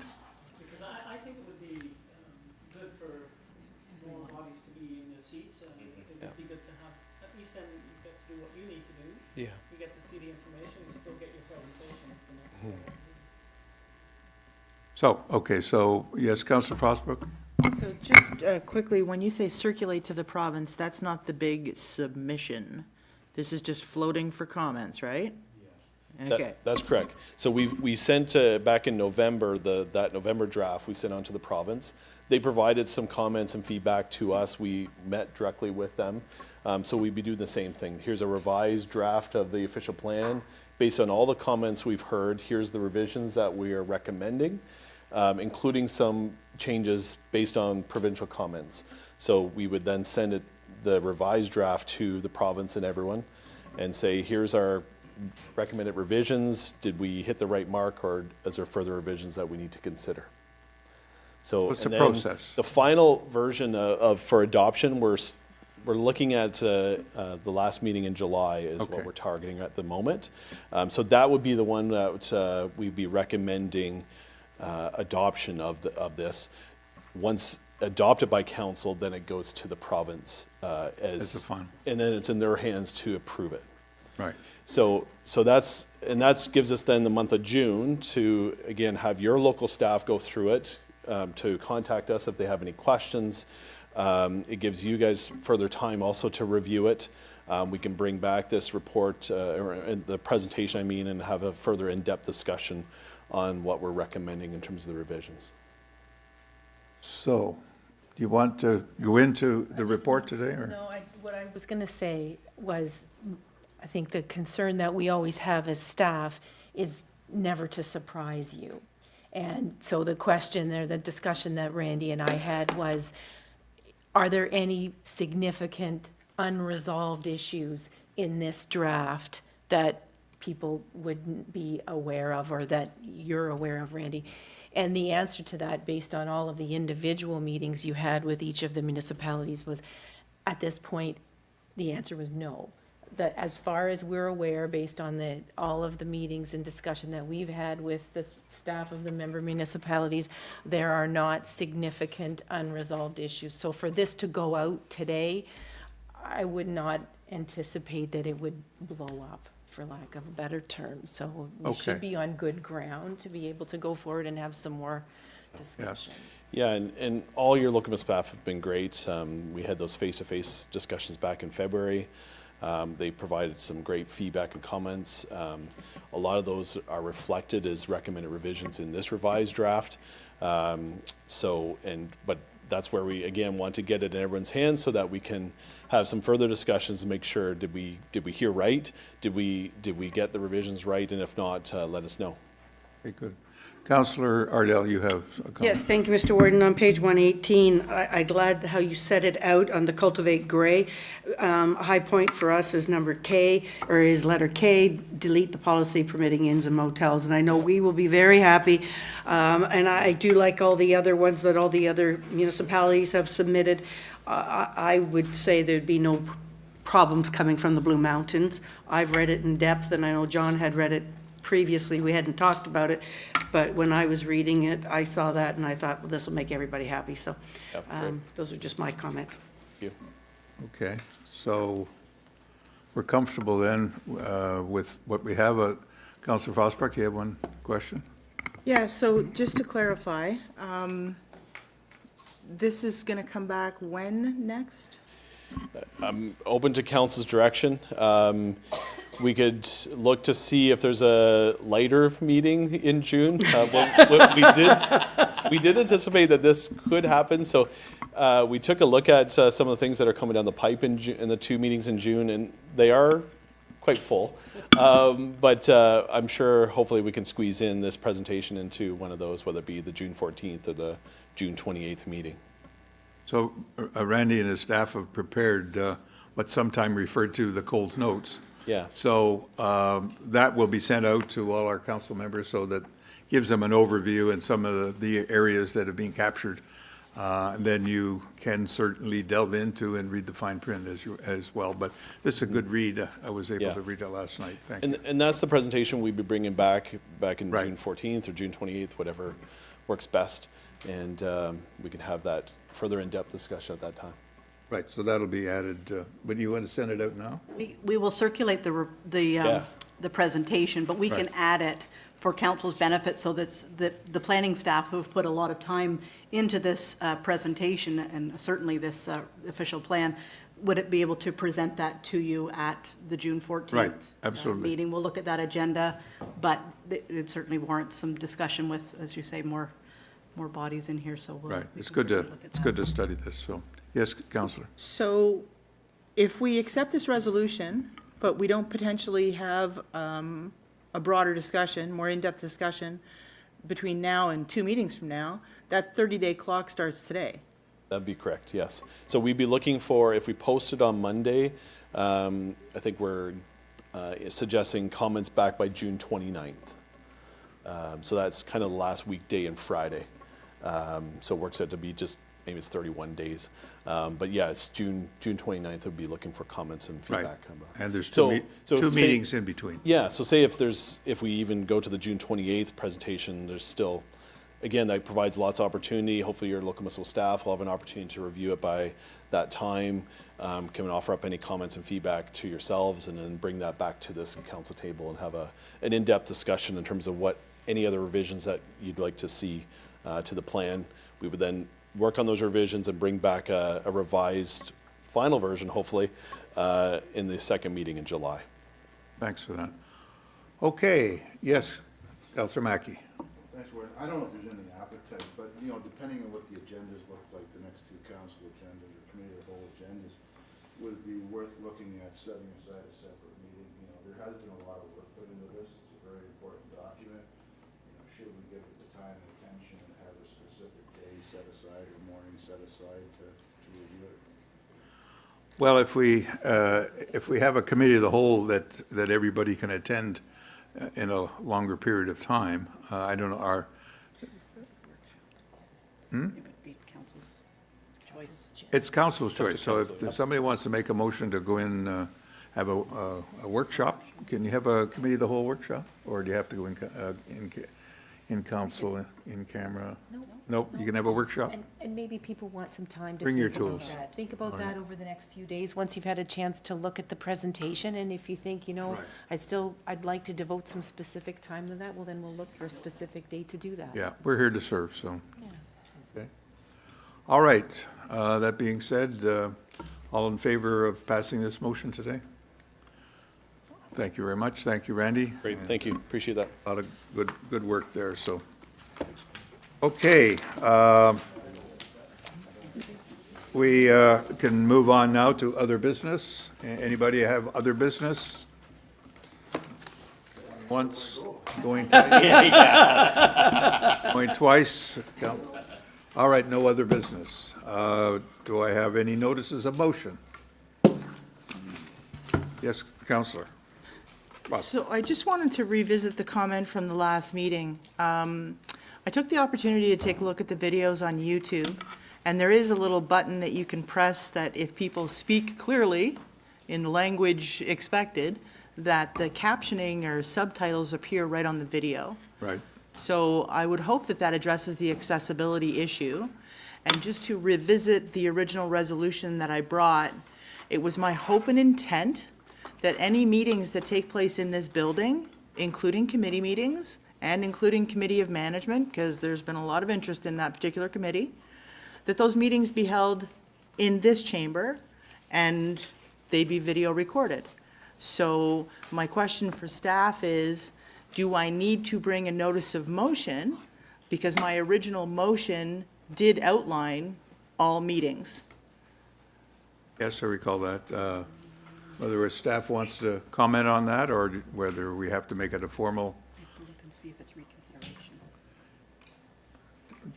Did we deal with that notice of motion?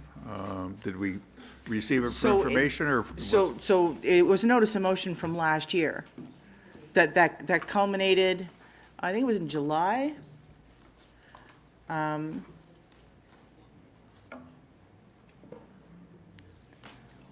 So we're checking the aspect of reconsideration or not. So if it's past a year, If it's past a year, then it's fine. it's fine, I don't so think it is. we're going to check that. If you'll hold your breath and we Sure. will. With regard to the captioning, I think that what has been explained to me by Mr. Hatton is that he has to physically go in and correct the captioning. Like, it doesn't just pick up your voice and then the words that are on the screen are not correct. He has to go in and actually Overran him. go in and fix them so that they are appropriate. So what you see on the screen as captioning would be coming as a result of his efforts to clean it up. So what you're saying is that the captioning won't appear unless somebody cleans it up? Because of the sound system that we have. And the way that that's it, not and the way that it interprets the language. Well, I tried it with a few other videos, and maybe somebody knows better than I do, but you hit the button and it provides the subtitles or captions or whatever you want to call it. So the issue is manpower? That's my understanding. If we're not in a reconsideration situation, what I would suggest is that we bring back a staff report on this, now that Rob has had the benefit of several sessions of experience in the work that's entitled, and then he can explain that to everyone. Why don't we leave it as that a staff report will come back and As long as give we're you an not- update? Well, it's just a Yeah, general, that's a good idea. it's just a general Yep. concern. That would be great. and how- Thank you very much. Okay, so staff will, making a note that they'll relook at it. There are some deficiencies in the concept itself, you know, because you only see the back of everybody's head there, so it's not always the best video. All right, so Councillor Burley is calling for adjournment. Yes. Dell is seconding that motion. Council is officially adjourned. Thank you very much. Good session? Thank you.